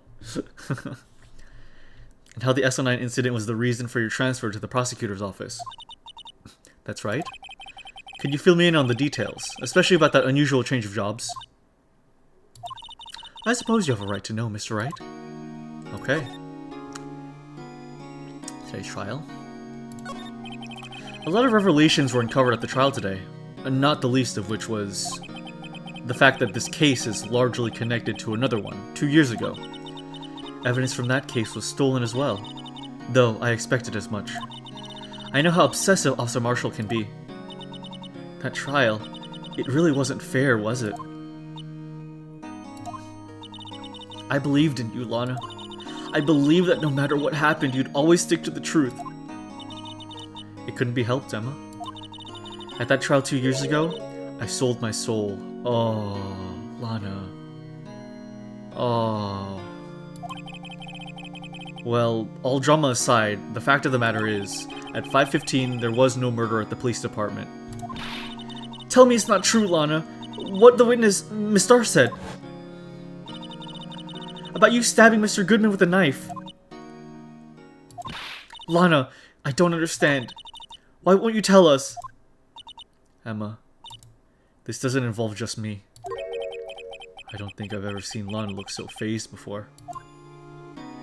Yeah, I think she's being kept quiet by the police, maybe. Detective, Dark Investigation. 2 years ago, I was second in command of the detectives investigating Dark. Second in command? That means the investigation lead was Damon Gant, right? Yes, Deputy Chief Gant and I shared the same office and the same investigations. Oh, okay. They shared an office. So maybe Dark wasn't running into Lana's office. Maybe he was running into Gant's office. Right? You know what I mean?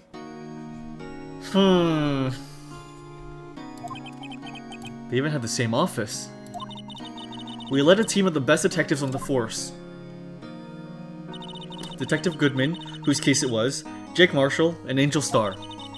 It was the first time Marshall worked with his brother. He was quite gung-ho.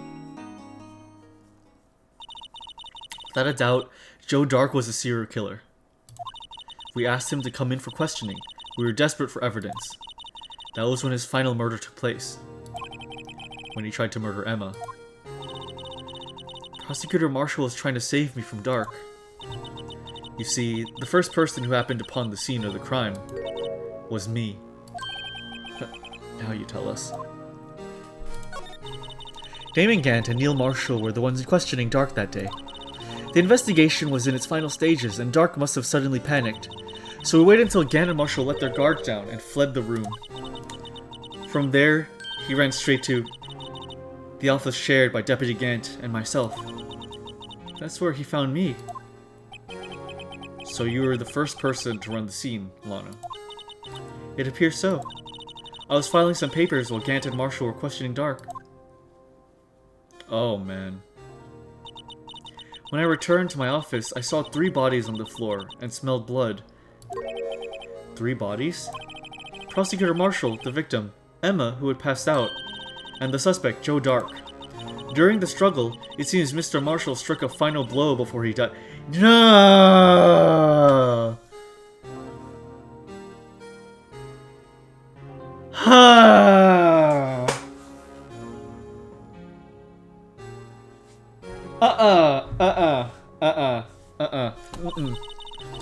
Joe Dark had incurred a minor concussion and lay unconscious. What did you do? To be honest, I panicked. I picked up Emma, carried her out of the room, and just held her. Can't blame her. After all, her sister must have gone through. After that, I placed Dark under immediate arrest. It's true, I was a member of the police force 2 years ago. She was amazing. They still talk about all the cases she and Chief Gant cracked together. Chief Gant? He was the deputy chief of police back then, but he still worked the crime scenes. Damon Gant. He was everything I aspired to be. They were the best team ever. They solved crimes before the reports could even be filed. Uh-huh.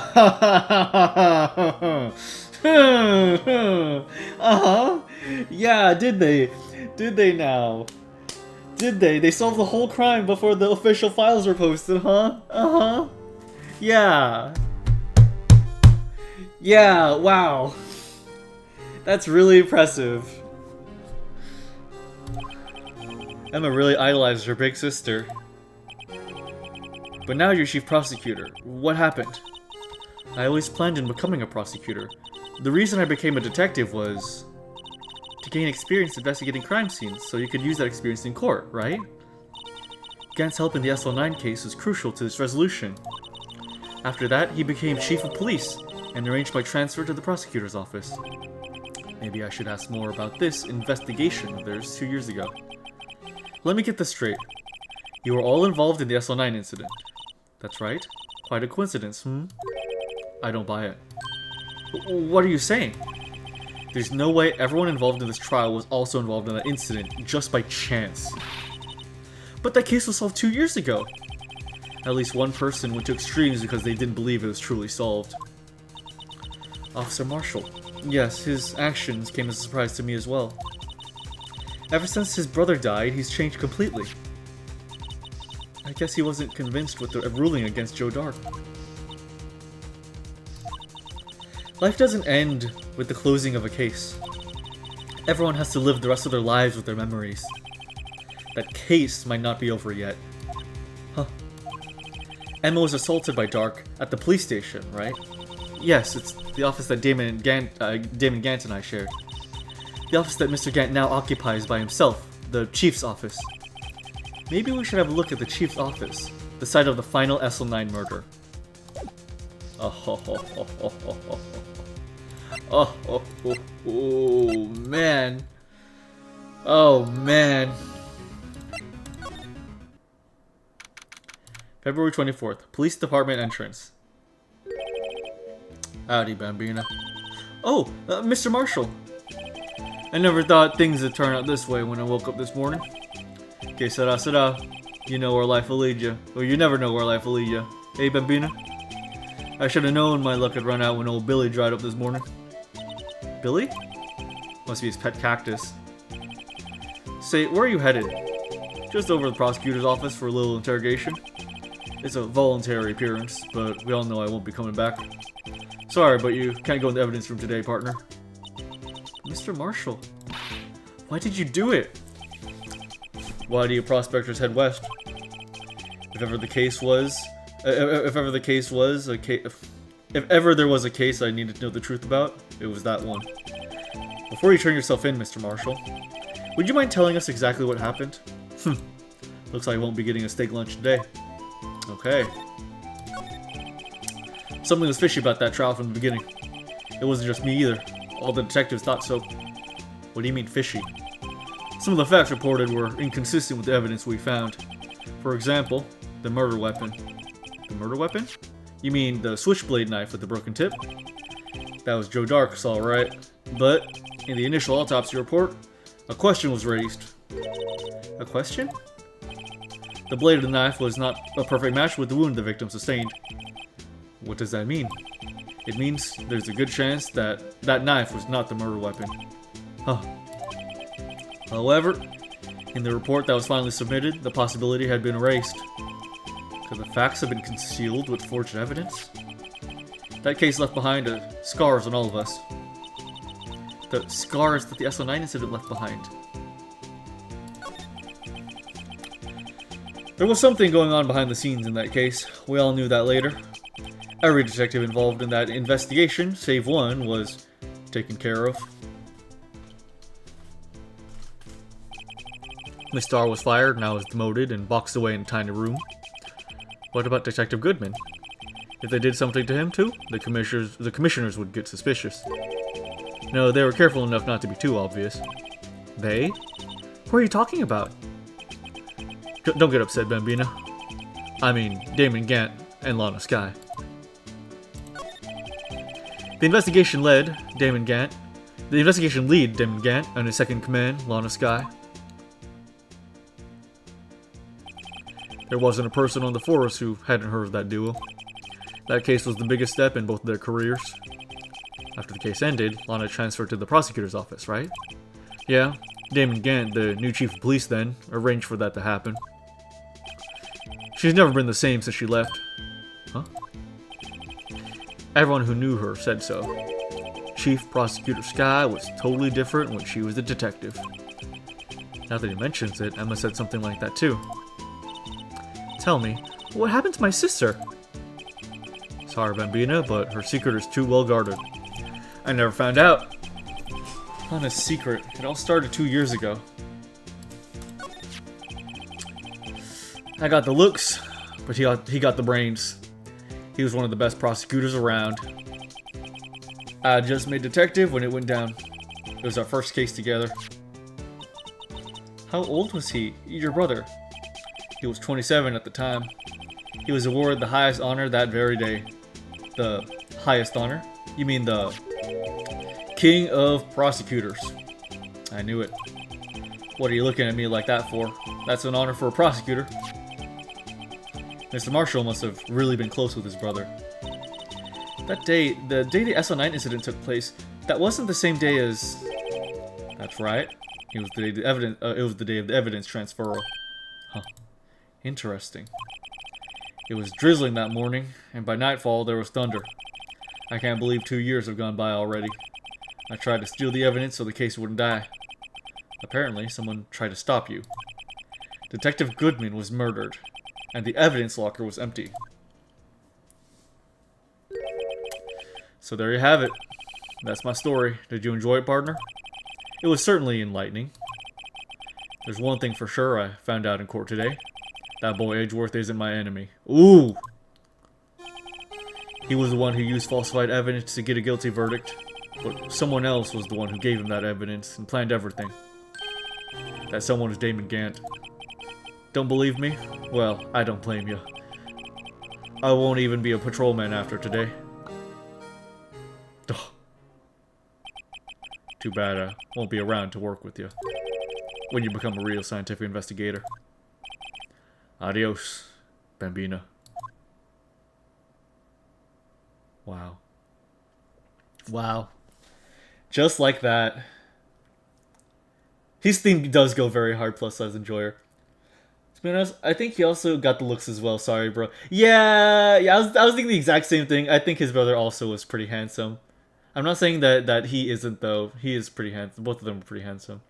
Man, I'm actually gonna miss Marshall. Like, he was. I really like him. Okay, let's move. Can I not go in? Oh, is it through the Criminal Affairs Department? February 24th, Police Station, Criminal Affairs Department. This place always is pretty empty, but today it's deserted. That must mean everyone's busy solving crimes. Oh, if you're looking for the others, they're all in the conference room. Thanks. Wow, he actually talked to us. With the chief prosecutor saying what she did and the decision about what to do about Mr. Edgeworth, not to mention our statement to the media in tomorrow's trial, there's more chaos going than Thanksgiving and Christmas put together. I think festive is the word usually used for those. Sir? We'd like to have a look around Chief Gant's office? Just use the connecting hallway to the other building and take the elevator to the top floor. Really? You mean it's okay for us to go in there? I mean, we aren't police officers or anything. Hey, you're right. You can't go in there. It's off limits. Now I see where Detective Gumshoe gets his unique charm. Well, what are we waiting for? Let's head to the chief's office. Texan's got looks usually. I like to think so. What is this guy doing now? No, he's one of the detectives. He's mumbling something to himself. That's it. The villain used a time machine. Very clever indeed. That would explain the alibi. The future might not be so far away after all. He's not writing a report. He's writing a novel. I love that they keep changing it. It's so good. That's the best bit in the game. It's one of the best bits ever. Aside from Gumshoe saying like art is a fight against like what was it? Art is a fight against like the powers that be or something. Oppression is the word he used.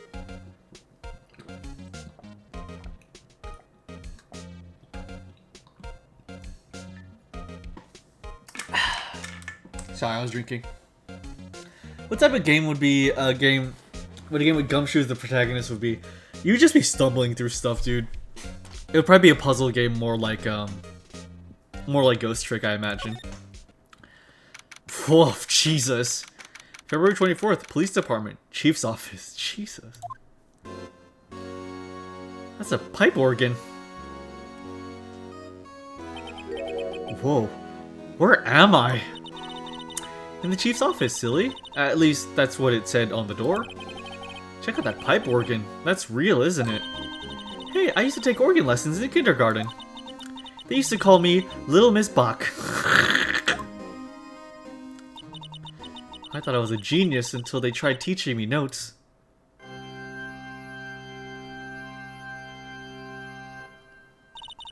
I never could remember where C was. Huh? Oh, Oh god, what was the voice I had for him? Oh, it's you! Okay, I'll just go. I can't really remember what I did from before, so I'll just go with what's natural. Oh, it's you! Chief Gant. He put that paper he was reading on his desk. Oh, so righto. Have you been swimming lately? No, I haven't. I've been kind of busy lately.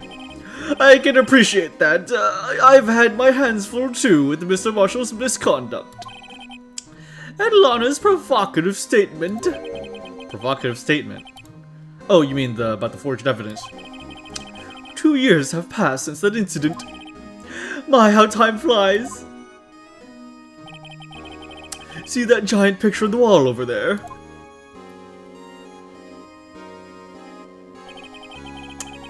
That's a picture of Lana, Neil, and me. So this is Mr. Marshall's brother, Prosecutor Neil Marshall. We took it to commemorate our work together. Something's not right with this picture. Oh, yeah, wait, it's a lance and a shield. Interesting. I can't quite seem to put my finger on it, though. He got gym leader hair? Yeah. Ganondorf from Legend of the... Yeah, I always felt the same way about him.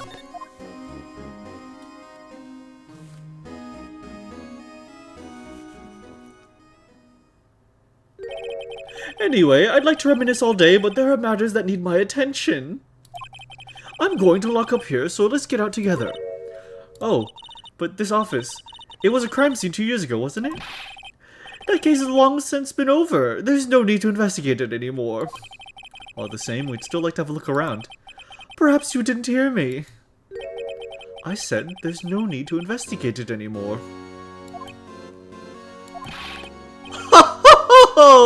Now hurry up and get out. I have a meeting to attend. It looks like we aren't welcome. It seems that case isn't over with yet after all. What do you mean? Chief Gant denied our request to search the crime scene. That means there must be a reason he doesn't want us looking around in there. You mean like a clue? There's got to be a way we can get inside the chief's office.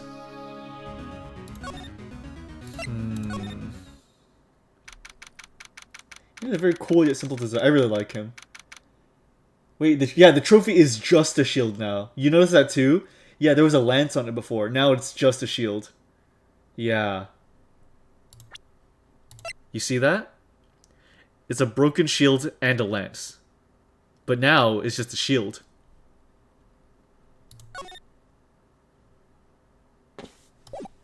Whoops.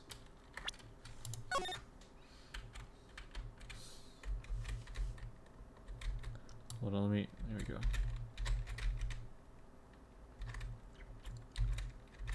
Huh, interesting. And it also finally explains why the trophy is why it's designed. Of course, it doesn't make sense that it's just a shield, with, you know, because it's for prosecutors. It's because the shield itself is supposed to be a lance destroying a shield, the prosecution destroying the defense. So that design for the shield makes sense. Where here, it doesn't. See, there's even a slot for it. It wasn't a lance, it was a sword, my bad. Yeah, there's even a slot for the sword. It goes right there, you see?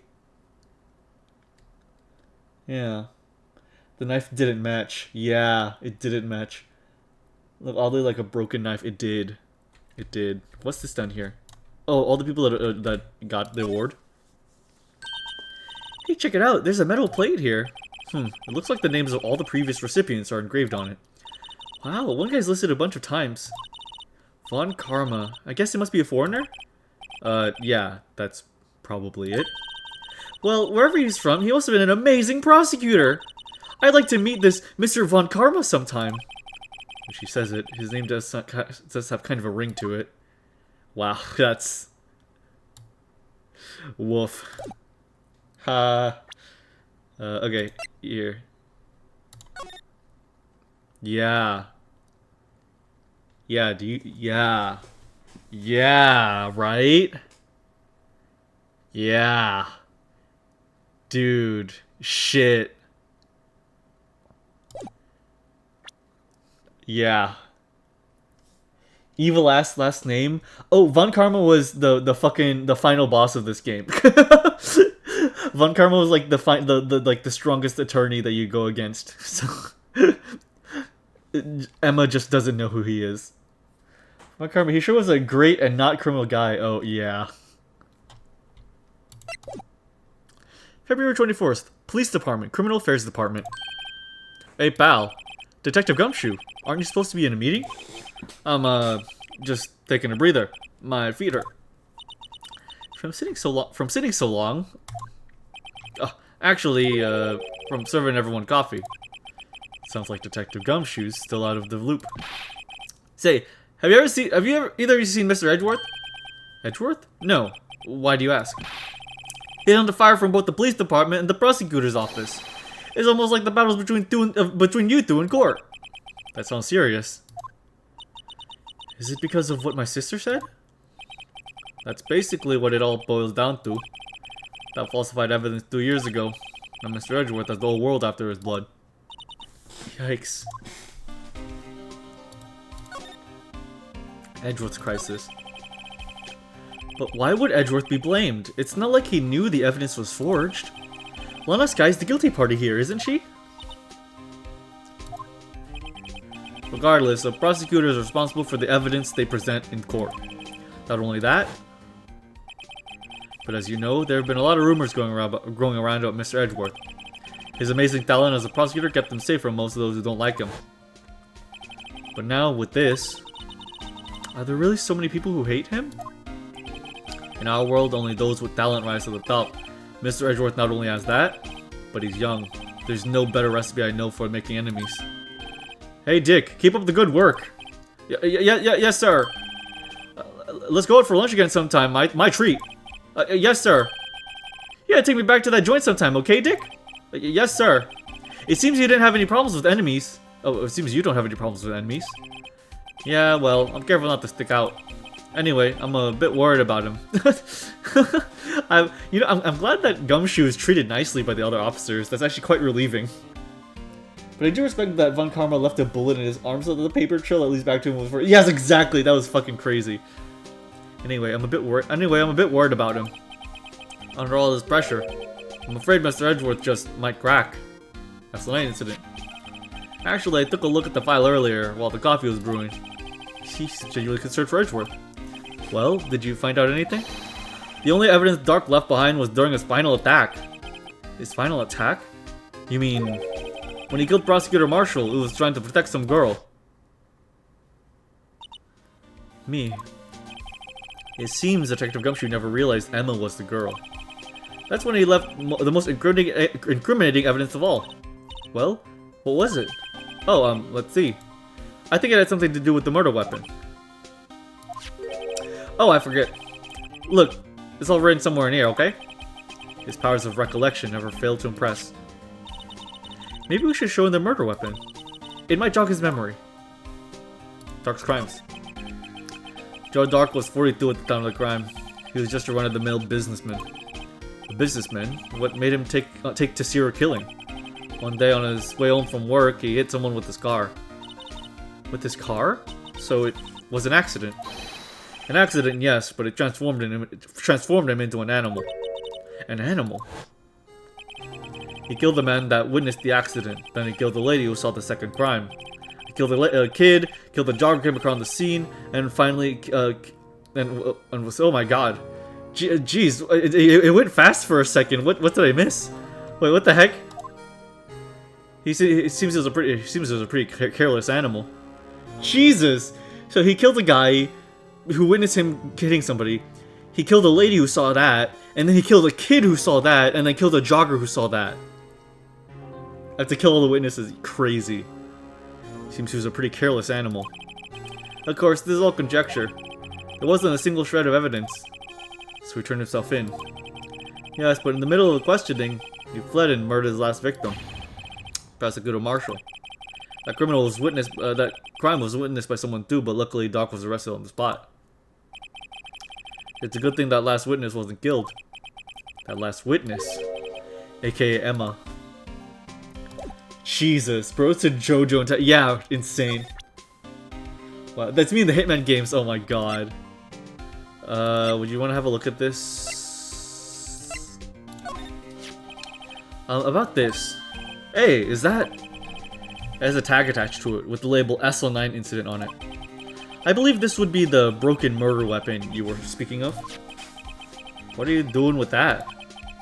Ever since that case was closed, that knife's been locked away in a locker. On the day Detective Goodman was murdered, they suddenly disappeared from the locker. And was found in Mr. Edgeworth's car muffler. That's it!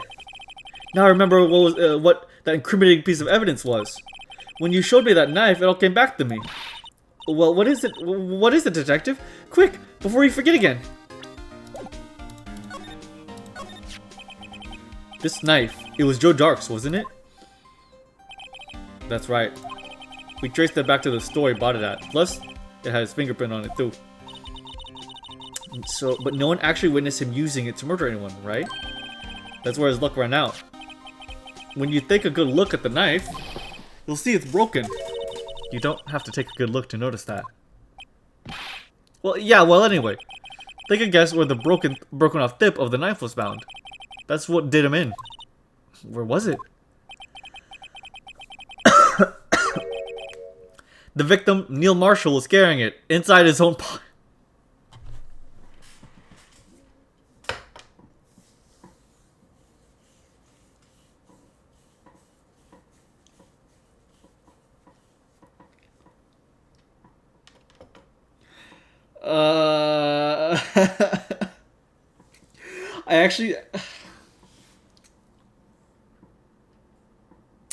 I actually had to take my glasses off.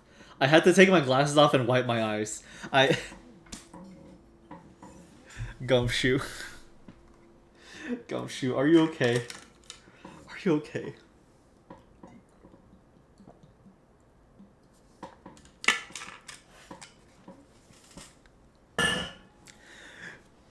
Gumshoe, he was stabbed to death!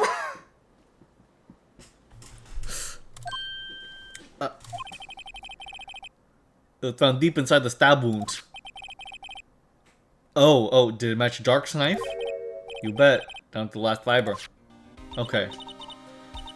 That's pretty conclusive. Neil's autopsy report added to the court record. Okay. Stabbed in the back. Died from a punctured heart and lung. A knife tip was found in the wound. Okay. Oh my god. Switchblade knife updated. Okay. Belonged to murderer Joe Dark. Well, there you have it. In a nutshell. That's all I know. Can I ask you one more thing? What is it? If it's money you need, you should ask Chief Gant. It's not money, but it does concern the chief. His office is a crime scene, right? It's where prosecutor Neil Marshall was murdered. The chief's out now, and his office is locked. But we'd like to have a look around, if that's okay. Well, any detective's ID card can unlock the door. What? Really? But if I let a civilian in there, I'd be charged with breach of trust. Breach of trust? Simply put, I'd be canned. Oh. Excuse me, sorry pal. I don't plan on getting fired because of you. How about this ID card? It was Detective Goodman's. That won't work either. The data was deleted the day he died. Oh. So in other words, Gumshoe is our only chance of getting into that office. I wonder if there's something we could show him that would make him change his mind. Oh.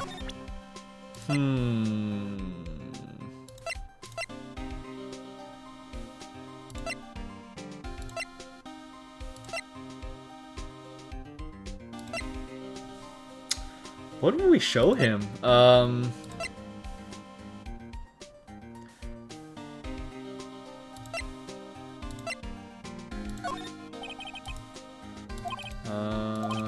Okay, not that one. What about the Blue Badger? You love the Blue Badger. This guy almost made us lose the case today. What are you talking about? He was guarding the bloodstain on the evidence locker with his life. That's more than you can say about most officers nowadays. It would have saved us a lot of trouble if he hadn't guarded it so well. I have to admit, he's right though. Thanks to the Blue Badger, we were able to prove another possibility today, smiley face. The possibility that another murder took place prior to 5:15 p.m.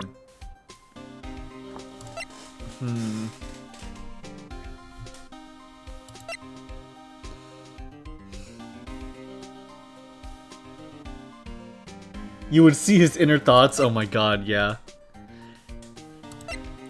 You would have to like fish out memories from the sea of his mind, and like it would be like a fishing mini game. And if you fail, he like forgets. What would we show him? What is this jar, by the way? About that jar, I think I've seen it somewhere before. Somewhere? Or maybe it's one of those memories people have from previous lives. This must be the most uninformative detective I've ever met. Something about it makes me feel uneasy. It's like I'm in the chief's office and he's yelling at me. Chief Gant? Where could I have seen that before?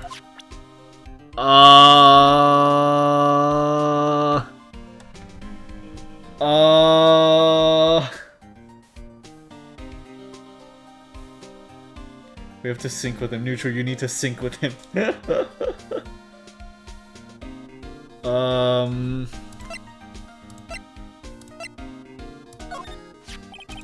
I've been studying up on those files. There's nothing wrong with Mr. Edgeworth's presentation. To think people are accusing him of injustice. I for one ain't buying it, pal. You're looking into the case of Mr. Edgeworth? Yeah, it was a pretty big deal while it was going on, you know. After all, the serial killer was on the loose. But Lana was pretty clear in her confession. She forged evidence in order to prove Joe Dark guilty.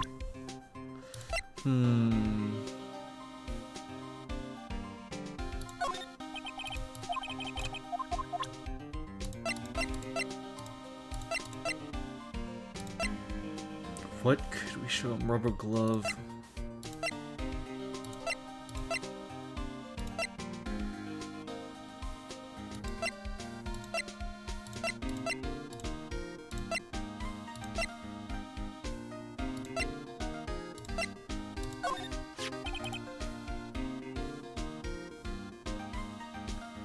I think I see the vase in the background of the picture. Oh my god. This ID card belongs to the victim, Detective Bruce Goodman. You can just do about it. You can do just about anything these days with the card, and it's a secret number. Crazy. It's only scary because you keep dropping your car, Detective Gumshoe. I forget my secret number a lot too. I'm scared of myself. But I'm just me after all. And what could be wrong with that? I think I'll stay out of this conversation. You can! You can't see the fucking face in the background! Oh my god!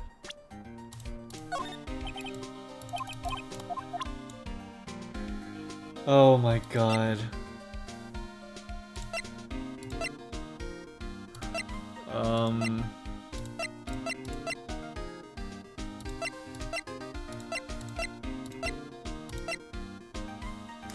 What do we...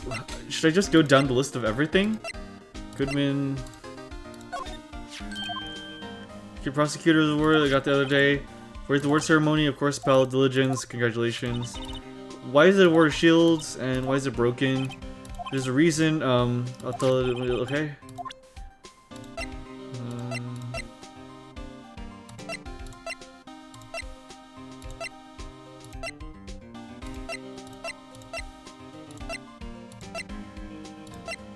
No? Hey, just bought some of that stuff.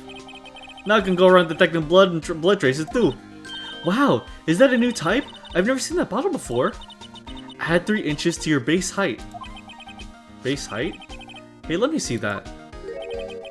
Looming tall. New improved growth formula. You mean this can't detect any blood traces? Well, it's not quite the same thing as luminol. So that's why the lady at the counter had that smirk on their face. Oh, Gumshoe. What about the fingerprint set? Hey, that powder is used for detecting fingerprints. Yeah, Mr. Edgeworth gave it to us. He did what? All I have is some flour. Are you okay, detective? Quick, run! Achoo!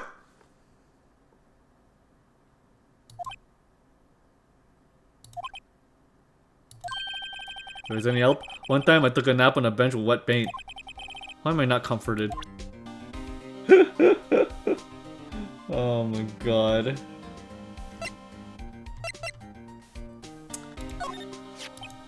That's the ID card record, isn't it? Yes, there's only one number left to investigate. At 4:20 p.m., the victim, Detective Goodman, must have entered the evidence room along with someone else. Someone with an executive officer number. 777 7. That's 1 7 too many, detective.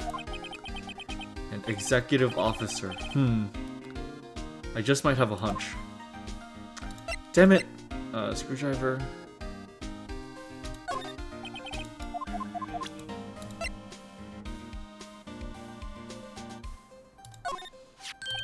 Oh, lost item report, huh? Very impressive, detective. You knew what it was right off the bat. Well, I am a master of misplacement, you know. Master. That has such a cool ring to it. The way I see it, if things are meant to be lost, then they're meant to be lost. There's higher power at work here. Wow. A higher power. Maybe I shouldn't let Emma hold any evidence.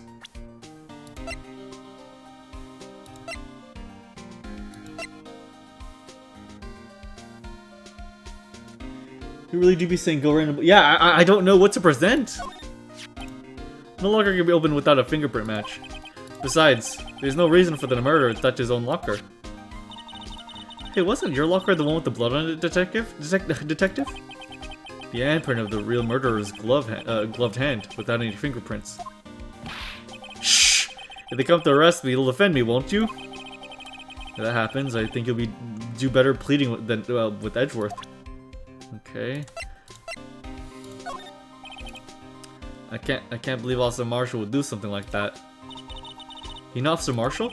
Of course I do. He was like a mentor to me. When I first started out, he even gave me a small cactus. Really? He said, Dick, she'll listen to all your troubles.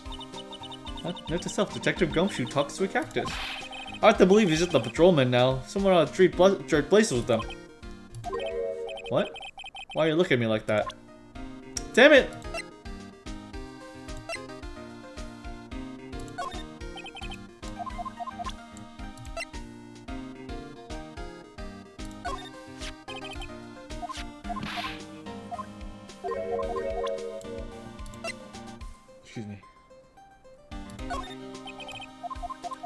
I don't know what to present him. Let me. I will literally just go down the list. I did that. I did this one. Alright, we already got this dialogue. Did that one.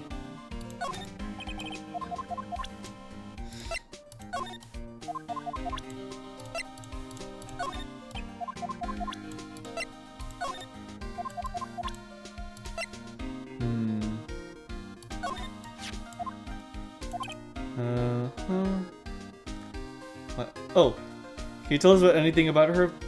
That Miss Star is quite a lady. Well, I remember it was winter when I was 16. She was the only one who ever got me to talk about what happened. 16? That's how old I am now. I wonder what happened. I wonder if Detective Gumshoe wore a trench coat in high school too.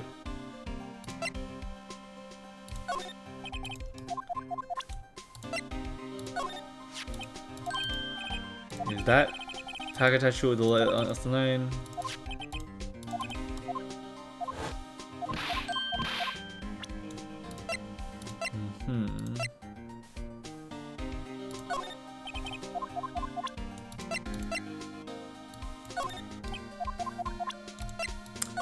Okay, then I guess I just literally don't have the evidence I need yet. Good to know.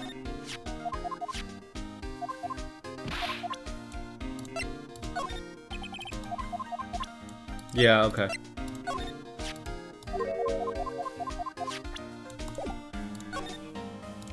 Okay, then we will have to come back. Probably.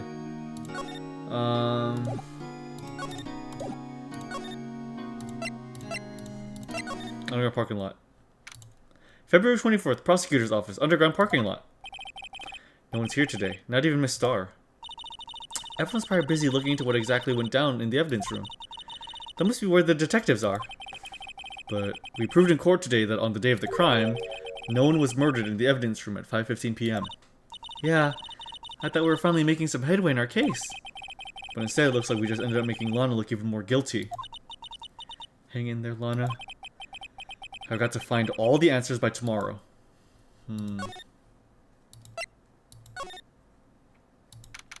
February 24th, High Prosecutor's Office, room 1202. I wonder if Edgeworth is back yet. There he is! It looks like he's writing something. What are you doing here? Sure was quick to throw that paper on the floor. Tough day in court, huh? I've had to live the past 2 years with rumors flying around. What's another allegation to me? Cheer up, Mr. Edgeworth. I'm rooting for you. That's Edgeworth for you. Always trying to hide his real feelings. So, what do you want? Unlike some people, I don't have all day. What was that paper you threw on the ground? I wonder what he was writing before. Come on, Mr. Wright. Let's take a look. Are you crazy? Edgeworth is sitting right there. Just distract him. I'll check it out. Hey, Edgeworth. Is that Detective Gumshoe at the window there? Oh no! He's falling to the ground! Hold on. First, let me see what the girl's doing crawling around my feet. He didn't even look. What? Letter of... If you're having trouble reading, I'll read it for you. It says, letter of resignation. Resignation? Edgeworth! You don't mean... I'm tired, Wright. I feel as if something inside me has died. But Mr. Edgeworth, none of it is your fault. I know the path I've walked. You don't need to tell me. And the path I've walked hasn't been a just one. I can't forgive myself for what I've done. And no one else should forgive me either. Uh-oh, I think he's serious.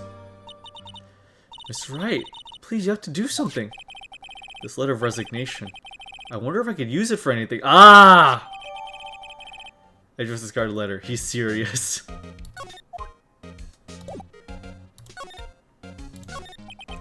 There's no excuse for what I've done. 2 years ago, I used false evidence to obtain a guilty verdict. That's what it all breaks down to, and nothing I can do can erase that fact.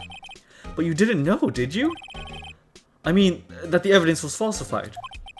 The police department and the prosecutor's office share a bond of trust.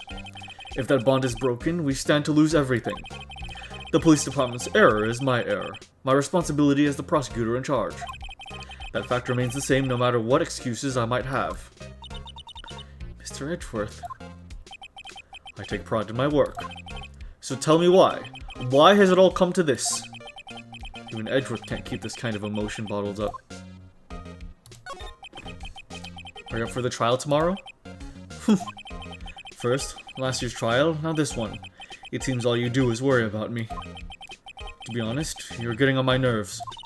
But Mr. Edgeworth, you can't just walk out on the trial. Tomorrow's the last day. It's too late to change prosecutors. I'll bet that's what my superiors are banking on. I never thought that case would come back to haunt me like this. What do you mean? The list of evidence. It seems too short. Most lists run twice as long. It's only half as long as most lists. That's odd. After Neil Marshall was murdered, I became prosecutor for that case. I may not have been part of the investigation, but I knew what I had to do. Use the evidence I was given to prove the suspect guilty. That was really the only thing on my mind at the time. Say, we just saw a picture taken around that time. That picture. Something seems strange about it. Thank you. Day of the crime? Can you tell us about what happened on that day? The day Detective Goodman was murdered. You were participating in a ceremony over at the station, right? I've never cared for ceremonies, but I had to attend that one. Because you were awarded this.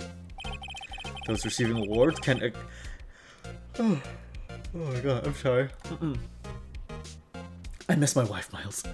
Those receiving awards can't exactly skip out on the ceremony. I finished up at the office in the morning, then drove over to the police department. You finished up at the office? Yes, just odds and ends, clerical stuff. I didn't plan on returning to the office that day. That is, until I was asked to take something back. Take something back? This. Oh yeah, Chief Gant asked you to hold on to that, didn't he? Yes, it was a piece of evidence in a case that was closed half a year ago. He asked me to bring it back to the prosecutor's office. That's the story we heard yesterday. So you came back here to the prosecutor's office because the chief asked you to. That's right. Huh.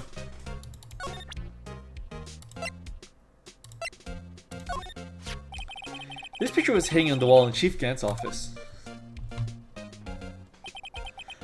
Prosecutor Neil Marshall. He had just started making a name for himself. Looks like this was taken when he received the King of Prosecutors trophy. Speaking of that, there's something that bothers me. Yes? The trophy Mr. Marshall's holding, it's a little different than yours. Yes, you're right. I remember now. Remember what? That was the official prosecutor's trophy looked like until that was what the official prosecutor's trophy looked like until 2 years ago. There's a story behind this design. A story? Sounds interesting. Would you mind telling it to us? It's simple, really. Contradiction. And that's what the award's based on. This award originates from an ancient Chinese tale. In Chinese, the word contradiction is written with 2 characters. The first means halberd, and the second means shield. Have you heard this story? Me? Oh, sure. Everyone knows that. Why don't you tell it, though? For Emma's sake. Very well. That's so cool. Oh, cool. Long ago, in the kingdom of Chu, there was an arms merchant. One day, he presented the king with 2 items. The first was a halberd he claimed could slice through any shield or armor. The second was a shield. He claimed he would withstand any weapon. Wait a minute. Objection! Those claims contradict each other! Very perceptive. But then again, you've heard this story before, right? Anyway, as you mentioned, the very description of these items discredit them both. When the king pointed this out, the merchant was left speechless. And thus the Chinese word for contradiction was born. The fucking music, the trial music is so funny. The trial music is so funny. Hi RJ, good to see you. Oh, I see. So the chipped shield and broken knife symbolize... Precisely so. They symbolize the merchant's items. The ancient tale ends with the merchant at a loss for words. But it's our nature to pursue matters to their conclusion. even if it results in something as ugly as this. Wow, thanks, Mr. Edgeworth. I learned something new today. That's funny. If that's so, then why were you only given a shield? You'll have to ask Chief Gant. 2 years ago, he had the halberd part of the award abolished. Chief Gant. King of Prosecutors Trophy. I hope you're having a really good day, RJ. Great Ace Attorney lore. In the photo, was Lana holding something like a spear or something? No, that's the suit of armor in front of them. They're, for whatever reason, they're taking a picture behind the suit of armor. Yeah, I don't know why it's like that. It's bothering me too. It's really bothering me. It's very odd. I don't know why they chose to take it like that.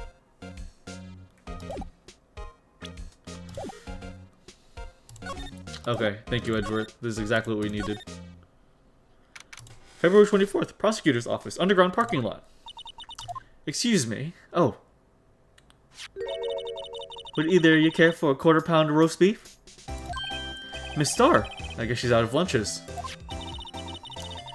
You certainly are curious sort, aren't you? Kinda like the first person who sucked a cow's nipple to discover milk.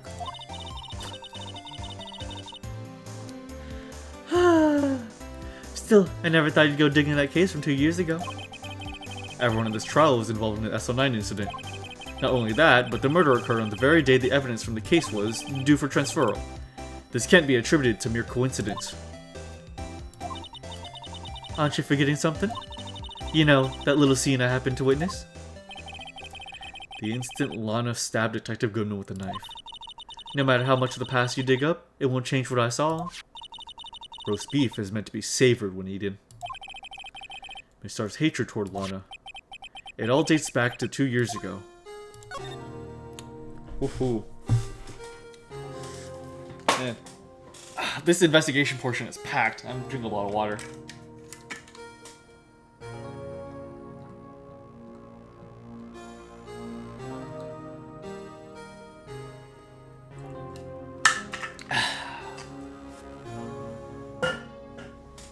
Okay, Dark Investigation. Joe Dark. That's a name I'll not soon forget. We trailed him for half a year. Oh, the pressure. Still, I don't think I was ever more alive than I was then. Those days were steamier than a bowl of hot gravy. Poor old Jake Marshall. Poor old Jake Marshall, though, must have been going through hell. You mean because of his brother's death? As they were close, those two. After Neil died, something took over Jake. He became obsessed. Seeing Jake like that made her all the more desperate. Oh yeah, made her all the more desperate. Her? Lana Skye. My sister. The best of the best were put on the SO9 case. Of course, they were led by the legendary duo. Lana and Chief Gant. Damon Gant and Lana Skye. Gant led the investigation, with Lana second command. They were the best. They solved all kinds of cases together, didn't they? Damon Gant's magnetism in particular was almost unreal. His magnetism? By that I mean his ability to attract evidence. He'd produced the most incredible evidence in the cases he handled. Oh my god. Incredible evidence? You mean... Oh yes, there were rumors about him even back then. No one dared confront him though. I take it she's talking about forged evidence. Back then, everyone looked up to Lana. All the detectives wanted to be like her. Huh, really? Oh yes, myself included. I was a fool, really. She hated anything crooked and always watched out for other detectives. That's why she was so concerned for Jake. Mr. Marshall. When Jake's brother was murdered, she felt as if she had lost her own brother. If it wasn't for her, I don't think Jake would have ever recovered from his shock. That's what makes it all the more infuriating. A star. That's why I'll never be able to forgive her. Why did she have to turn so cold after that? After case closed. The legendary pair was the reason we were able to keep up our investigation. That's why we were so shocked over how it turned out. You mean, with the forging of evidence? Don't get me wrong. Joe Dark got what he deserved. Still, it was obvious the evidence produced in court was being manipulated. It seems our team never found what would suddenly appear, while other items were kept secret. But you don't have proof anything illegal was done. I'm proof enough of what happened.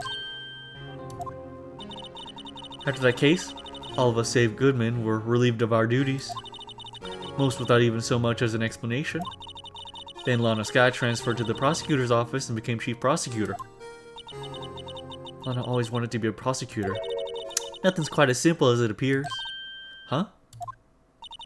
Lana Sky was merely being used as a pawn. That's my take on the matter. She was being used? Lana transferred to the prosecutor's office 2 years ago, didn't she? Yes, thanks to Chief against powerful influence. Chief. That's right. Having solved the SL9 case, his position as chief was secured. There was only one thing left for him to control. And then no one could stand in his way. The prosecutor's office. What?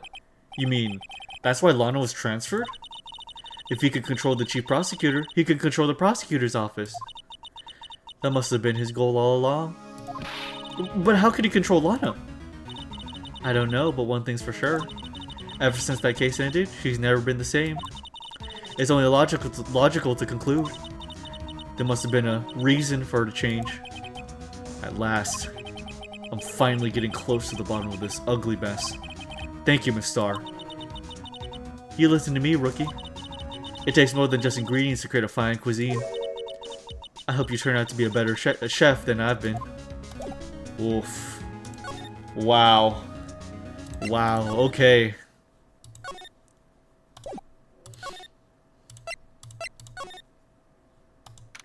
February 24th, Police Station, Criminal Affairs Department. Oh, you're back. You're still here?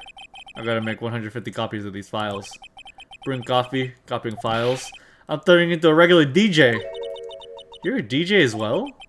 If I'm not mistaken, I think he means desk jockey. Oh, that DJ. I gotta admire your persistency, but my answer's still no. Not letting you into the chief's office, period. It'd be my neck on the line. The office is the last crime scene in the SL9 incident. I have to take a look in there. There's got to be something you can do to make the detective change his mind. Hey, you might want to take a look at this.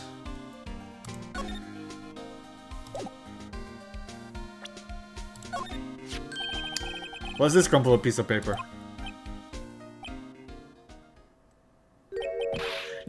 No way! Mr. Edgeworth can't be serious! Is he ever not serious? I can't believe they pushed him this far. Mr. Edgeworth really feels responsible. When I first met him, I thought he was cold as ice too. But I know different now. He trusted us detectives to provide him with sound evidence. But we betrayed him. Detective. That's it. I made up my mind. But, here, take my ID card. We can't do that. If someone found out, they wouldn't let you off the hook with another lost item report. Look at me. It's no secret I'm already out of the loop. After all, I'm friends with Mr. Edgeworth. Depending on how this case turns out, I may already be as good as terminated. What? So at least, let me do this. For Mr. Edgeworth's sake. Alright, detective. Thank you. Gumshoe's ID, tucked swiftly into pocket. Thank you, Gum. I love you, man. February 24th, Police Department, Chief's Office. Here goes, Mr. Wright.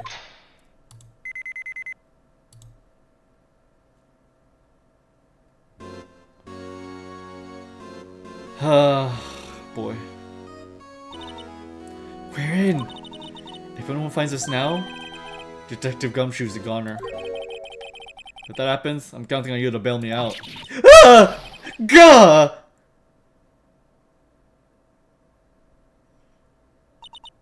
Sorry, I thought you were a ghost. I didn't even know you could slap a ghost. Ah! Detective Gumshoe! What are you doing sneaking up on us like that? I wasn't sneaking. I was just worried something might go wrong. So I came through. If you're here, then what's the point of giving us your ID card? Gumshoe's ID card crushed and rendered unusable in pocket.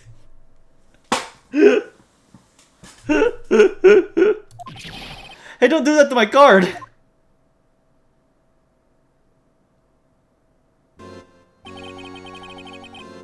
I hardly ever get the chance to come in here. So I figured I'd have a look around myself. Besides, we're all in this together now. You really do want to get fired, don't you? Not if we're lucky. Now come on, let's see what we can find out. I love him. I got a bad feeling about this.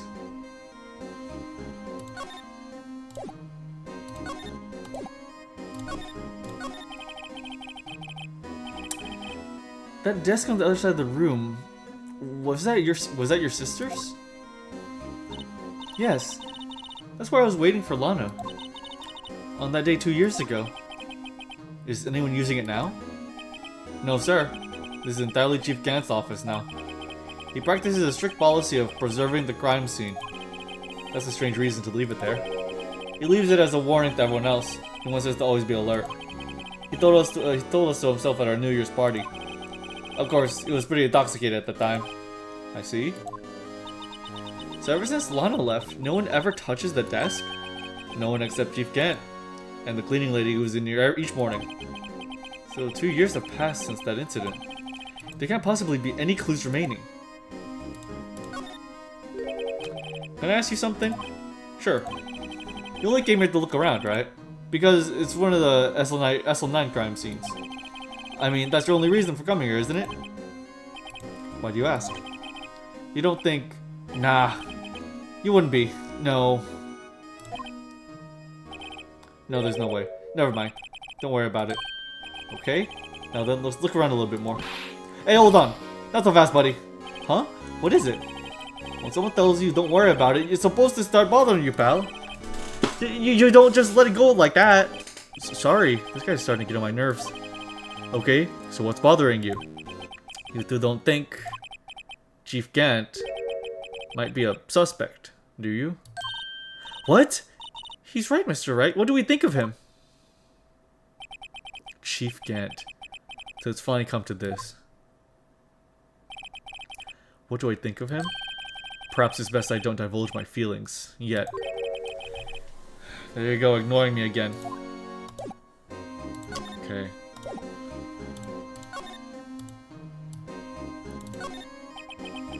This is the real deal, isn't it? This armor and these weapons? Sure is, pal.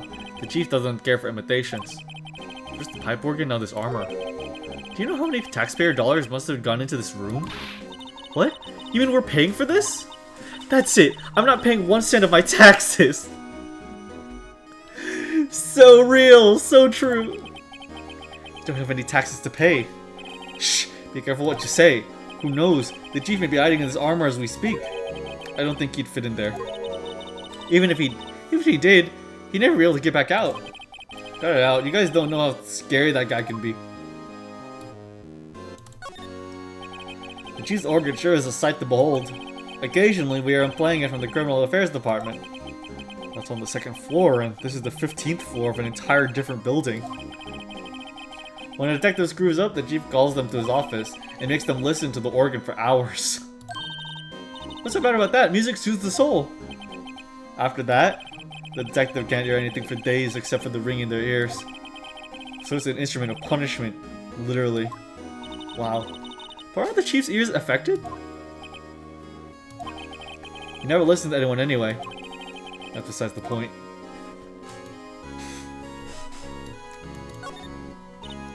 Wow, look at the size of the Chief Gant's desk. Speaking of that, when we were here earlier... Oh, it's you two! Chief Gant! He put that paper he was reading inside his desk. I wonder what he was reading. This looks like a list of evidence. A list of evidence? In most cases, the list runs twice as long as this, though. Hey, look at the case name. Huh? SL9 incident. I wonder what this is doing in here. Hold on, detective. What did you just say? I said, I wonder what... No, about the evidence lists. Normally they're twice as long. That's right. I guess there wasn't a lot of evidence. A half-size list of evidence. List of evidence. It seems too short. Most lists run twice as long. Oh, whoops. Oh my god, I keep on misclicking, sorry about that. I knew it. The chief must be hiding something inside that case. It would appear so. Evidence list. Oh, here, let me see if there's a button for going backwards. I guess never mind. No clues here? Okay.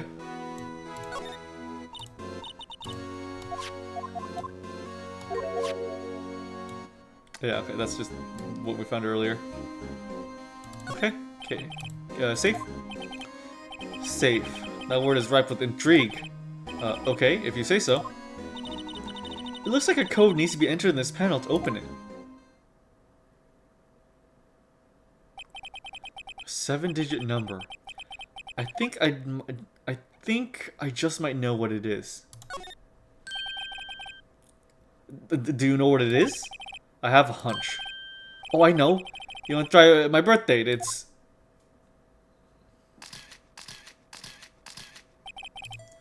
I have a better idea. Here goes nothing.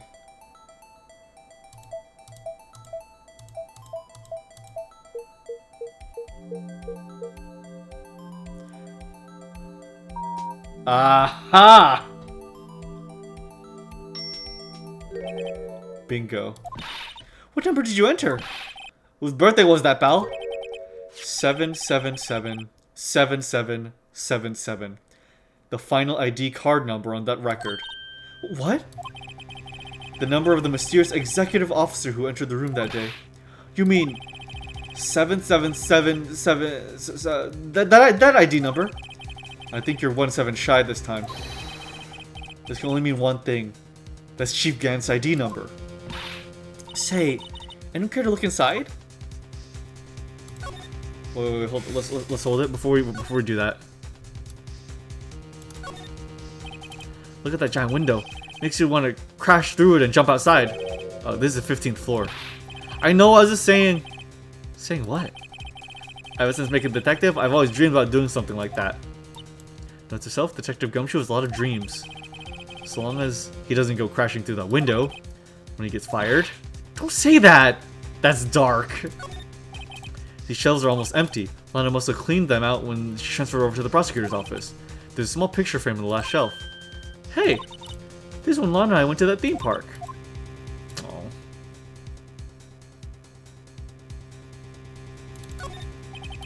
This was Lana's desk. It sure is tidy. Lana's always been a meticulous cleaner. There's not even any dust on it. It looks like someone's still keeping it clean. Does Lana ever come back here? No. Chief Gant must still keep it clean in memory of their partnership. They were the stuff legends were made of. Does he keep it in memory of her or memory of the crime?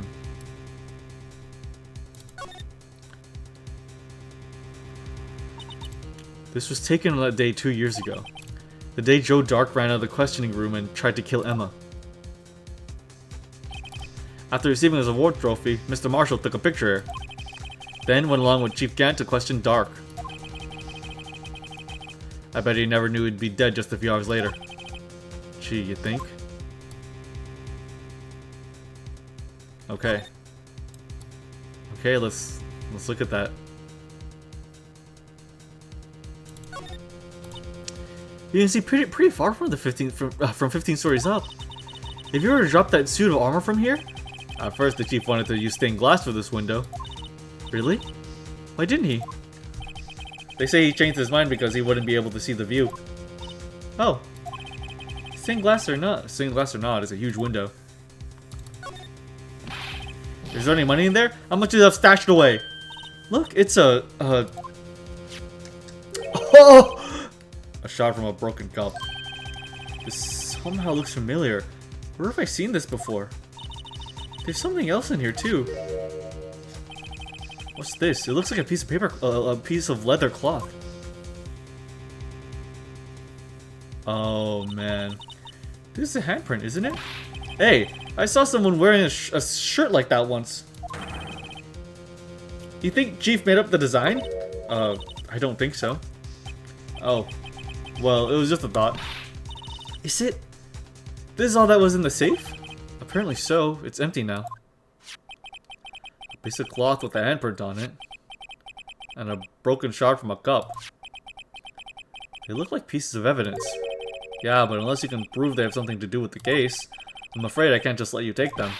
After all, it's my neck on the line here. Great. I have to prove their relevancy to get them. How are these two items related to the SL9 incident? Come on, there's got to be something we can show the detective. Okay.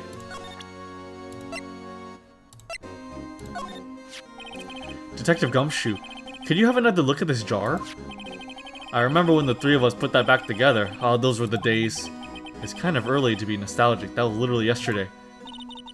Wasn't this jar a piece of evidence from that case? That's right. One of the shards had an SL9 incident sticker on it. Doesn't this ring any bells? You know, that fragment we just found? You mean this one? That was in the safe? Yes, that one. That was in the safe. Huh. Now that you mention it, it's ringing a lot of bells. Let's see if it fits. Here, let me see that shard. I'll take a crack at this. Go ahead, pal. Show us what a rookie can do. Mr. Wright, here's some glue. If I can piece this together again, it'll prove Chief Gant was knowingly hiding evidence. Here goes. Okay.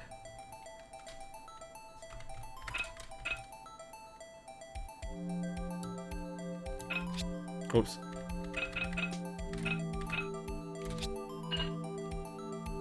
Okay. Okay. Man, alright. Oh, did I die for a second?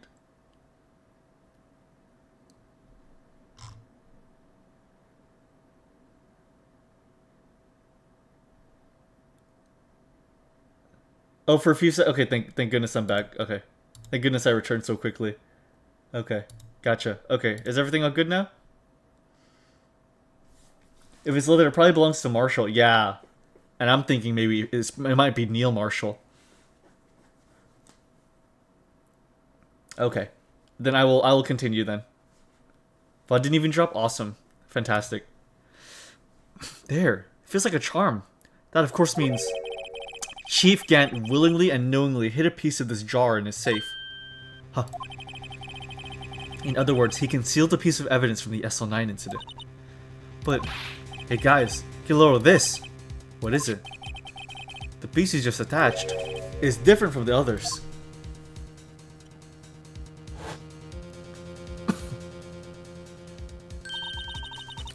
There's a reddish line on it. A reddish line. That's blood. I don't get it. Why would Chief Gant hide this in a shelf? Unstable jar. Huh. Okay, and then for the leather. For the piece of leather, we should show a fingerprinting set. Detective Gumshoe, I'd like you to have a look at this.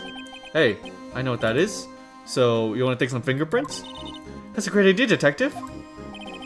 Alright, go that down. Sheesh.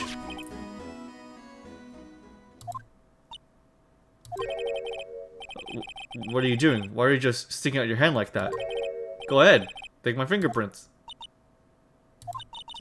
It's not your fingerprints we want to take. Huh? Come on, this isn't the time for jokes. We're talking about the cloth we found in the safe. Oh, I knew that. The one with the handprint on it, right? Sheesh, where's your sense of humor? I love him. Okay, Mr. Wright, let's check for prints. Sprinkle the powder on the cloth, and once they've been absorbed into the prints, blow the rest away. What are you, my mom? I don't have to be told a million times. Alright, let's get this over with.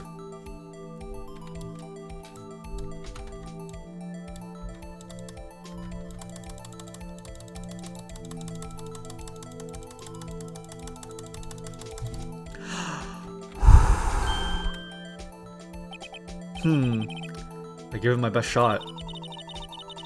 That kind of result won't be any good for matching prints, will it? But it doesn't look like we'll get a clear result from this print. Okay, let's try a different finger then.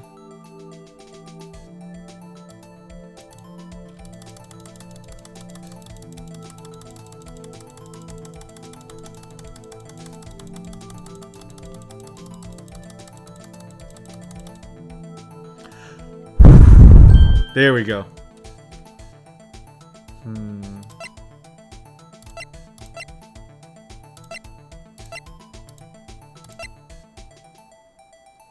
Oh, Emma?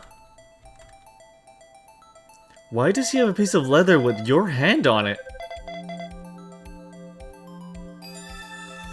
What? No. How can this be? What are Emma's fingerprints doing here?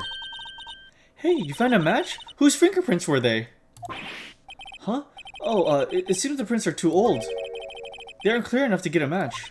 Oh, that's too bad. I thought they'd be Dark's prints. Psst! Hey, you! Over here. What's going on here? What are the kids' prints doing inside the chief's safe? Don't ask me! Let's just keep this information from Emma for now. Here. Maybe you should hold on to this. Piece of cloth. Man. Well, was that any help? Of course. Thanks to your ID card, we were able to get some hard evidence. How? That's not very kind, is it? In other words, it wasn't for his ID card, he would have been useless. Isn't that right? You in the coat. Chief GANT! We didn't think you'd be back so soon. Fortunately, I'm a man who believes in science. As I was walking on my meeting, it happened to look out a window and saw a stray dog run right into a pole. Just then, I thought of a certain detective. Do you mean me, sir? Now then, I'm afraid I'm going to ask you all to leave. Yes, sir. Sorry. Oh, you in the coat. Me, sir? Drop off your ID on the way out. You won't be needing it anymore. But, sir... Now get out. Yes, sir! We'll be on our way too, then. Wait! You, the one with the spiky hair. Don't go yet. Me, sir? I'd like a word with you. But, sir, I'm not a licensed scientific investigator yet. You with the spiky hair, you're free to go. Mr. Wright!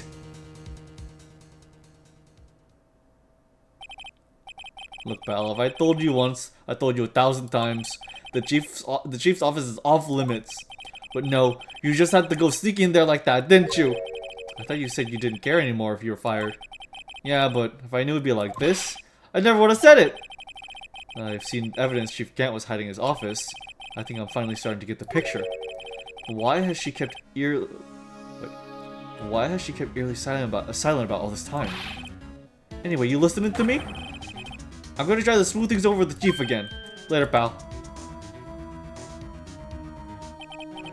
After that, I heard from Emma.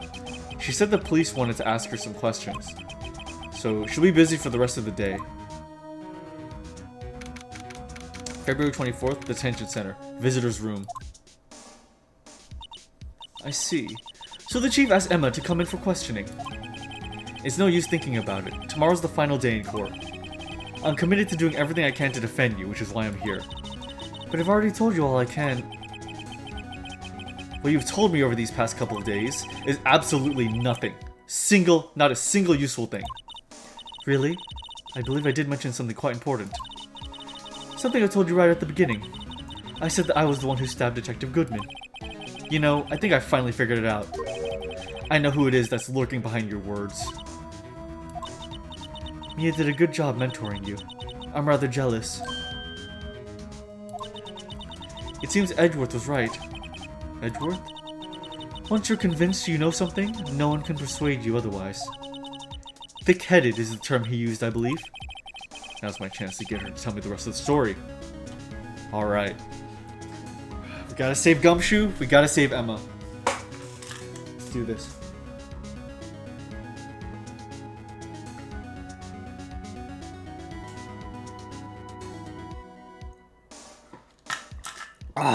Okay. Sorry, that was loud. Keeping quiet. I have to admit, I was more than a little perplexed at first. You insisted you did it, yet there was no incriminating evidence. That's when it hit me. It's not that you're unwilling to tell the truth.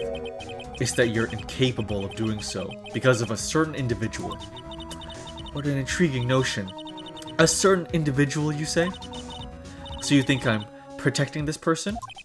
Protecting? No. I think afraid of is more like it.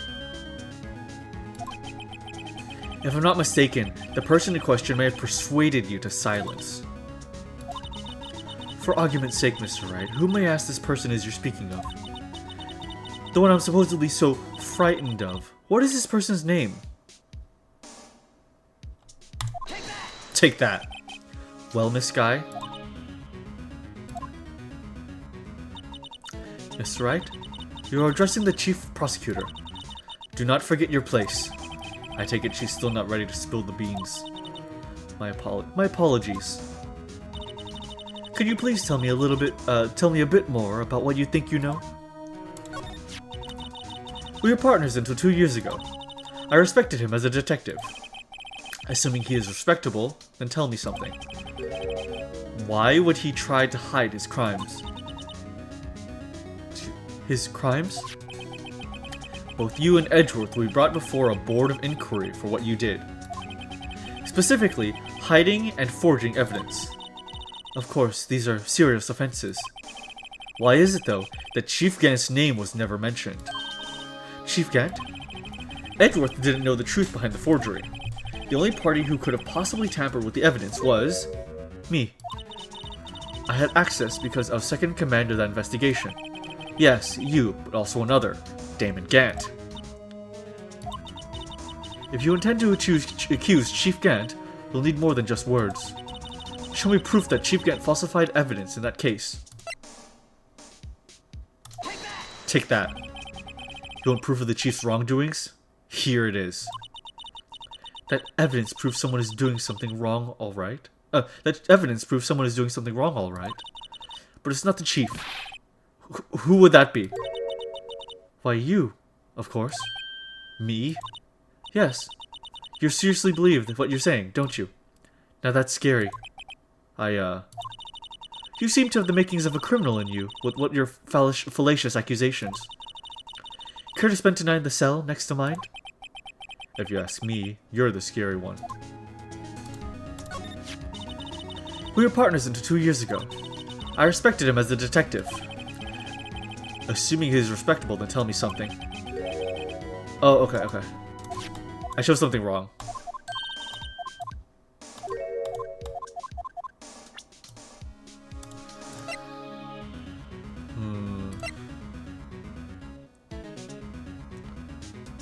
Try this one.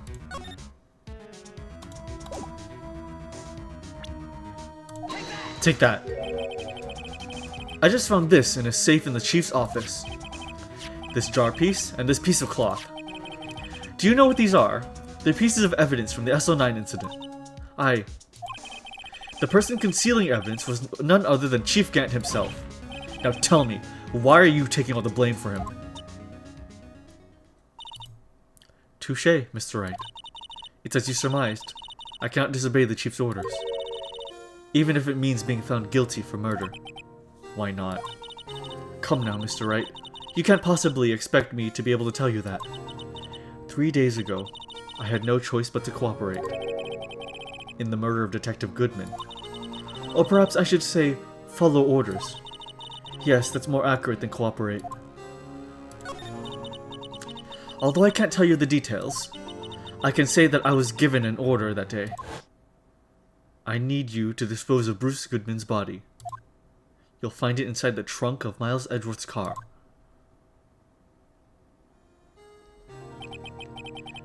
Just as I suspected. Despite what everyone believes, you were not the one who murdered Detective Goodman. Correct. I was trying to take the body out of Edgeworth's car. The trunk's lock was broken, and I discovered that murder weapon still while inspecting the body. The murder weapon? You mean Edgeworth's knife? No. When I found the body, this was the knife stuck in it. A knife from the SL9 incident. Serial killer Joe Dark's knife. I couldn't just leave the knife in him, so I took it out and stabbed him with the other knife. That would be Edgeworth's knife. That's right. Even though he was already dead, my hands were shaking at the thought of stabbing him. That's why I ended up cutting my hand. And that's the reason for the bandage on your right hand. Yes, it seems that I got blood on the victim's shoes as well. And then... she saw me just as I plunged the knife in. Miss Starr, huh? Dude. Oh man. Why did you need to hide Dark's knife so badly? It took a lot of work to finally close the Dark case 2 years ago. It was over with. I didn't ever want to be I didn't ever want it to be opened again. My intent was to prevent that by whatever means possible. So, you hid Dark's knife? The weapon used to stab the detective was evidence in the Joe Dark case. If word got out, which it would, the reporters would have a field day with that. So you wrapped the knife in your scarf and hid it. In Edgeworth's exhaust pipe. Right. Then I called my sister to tell her what happened, and to ask her to hide the knife that was inside my muffler. You asked Emma. I didn't want anyone in the force to know about this. That would explain why Emma is so confident about Lana's innocence. Speaking of phone calls, I had a bad feeling about one of them that day. A bad feeling? The truth is, after I received those orders from Chief GANT, the first thing I did was make a phone call. A phone call to Patrolman Jake Marshall. To Marshall? Why on earth would you call him? The lead investigator for the SL9 incident had been murdered. I wanted that fact to be kept hidden, and I needed help. He was the only other person I could trust. Or at least, I thought I could trust him at the time. However, it seems that after I spoke to him, he went off on an escapade of his own. Oh, you mean... Not wanting the case to die, he decided to take things into his own hands. He disguised himself as Detective Goodman and tried to steal the evidence. He had already stolen the ID card, but it seems he still hadn't made up his mind on breaking into the evidence room.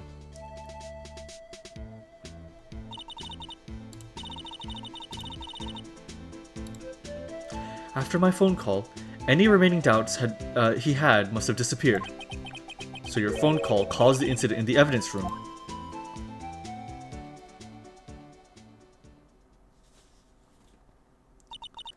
I'm afraid that's all I can tell you. But Lana, you've earned my respect, Mr. Wright, both as a defense attorney and an investigator. Now please, don't pursue this any further in court tomorrow. Tomorrow's trial. There's only one way to drive off Lana's demons. I've got to get to the bottom of everything. Detective Goodman's real murderer.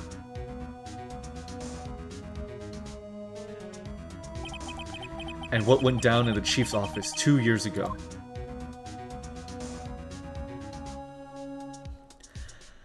Oh my god, man. Holy shit.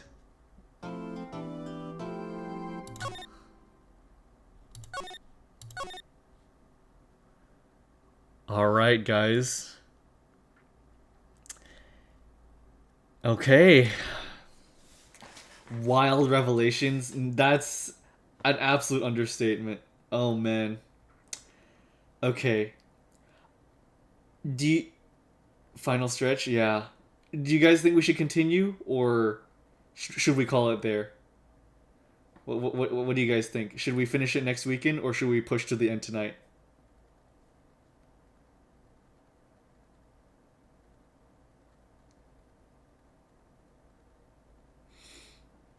I want to know how you guys feel about this.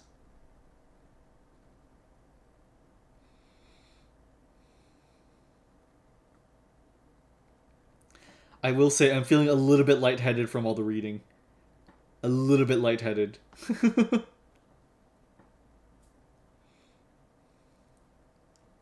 Maybe we can finish it tonight? That's definitely a possibility.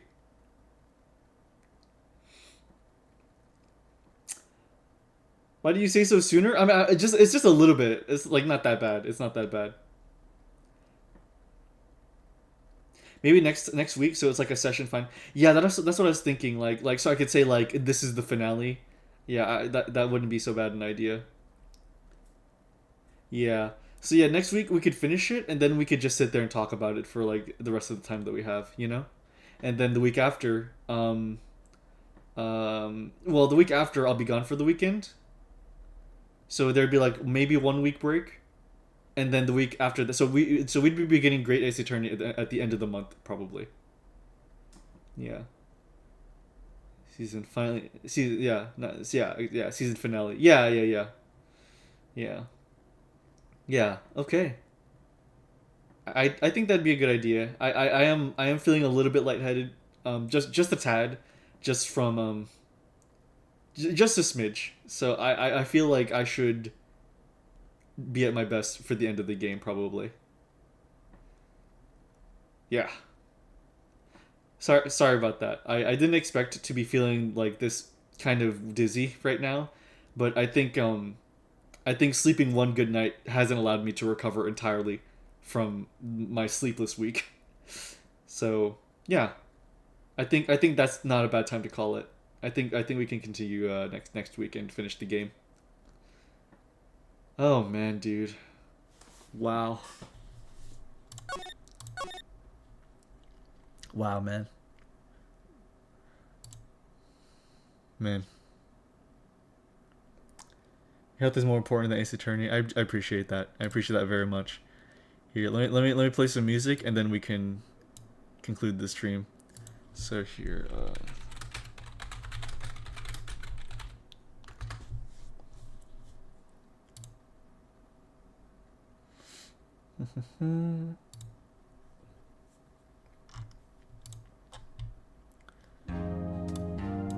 oh man.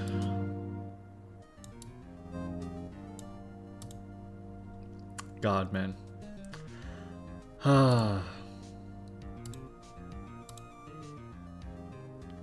What an incredible game. What an absolutely amazing, amazing video game. My mind is blown by this trial. It has been a heck of a ride. This case has blown everything out of the water for me. This is an incredible case. They absolutely cooked on this one. Whenever I heard that they added this case after the fact, I was like, really? A single case? I wonder how like out of place that must have been. No, I mean, this is like easily like an incredibly strong case. Holy cow, man. It's been a really good one. But yeah, next week, guys, we will finish Ace Attorney. I through hell or high water, we will finish Ace Attorney.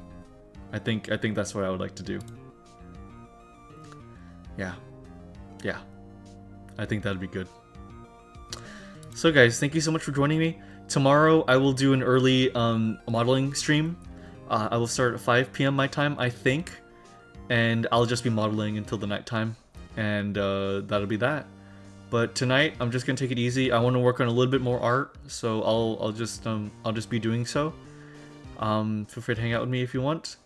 And yeah, thank you guys so much for joining me. I hope you all had a really wonderful time.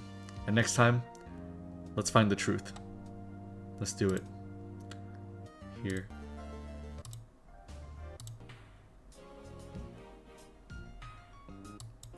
Yeah, okay. Alright guys. Let's raid somebody.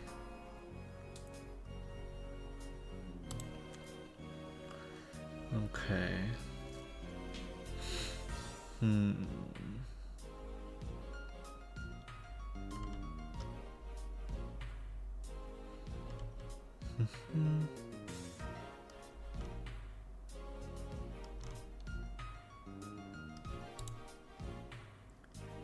No, thank you guys for joining me. I hope you guys really I know that I appreciate you all. Okay, who's on right now?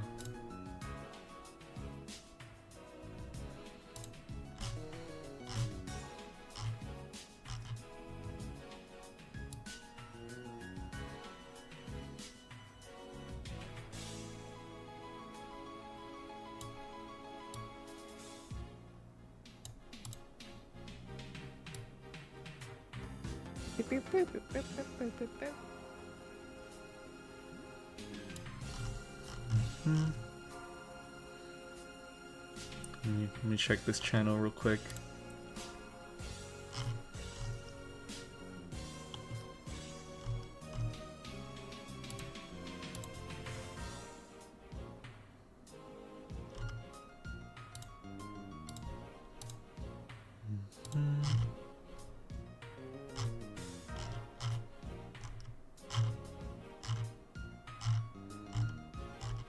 Okay.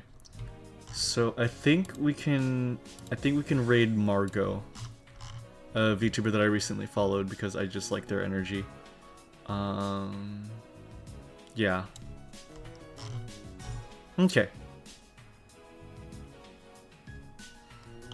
Let me just open these, open that.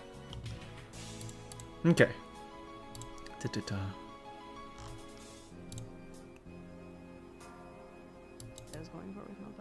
Alright guys. Thank you, Bao, for being here. I really appreciate that. WStream, thank you Plus Size for joining us today. I really appreciate you. Thank you so much. It was nice meeting you. Thanks for being here. Alrighty. Good night, everyone. I'll see you guys tomorrow if you'd like to join me while I 3D model. I'm just gonna hang out on my server tonight and draw. I have a lot to draw within the week. Please have a good night. I'll see you guys. Take care of yourselves. Bye-bye.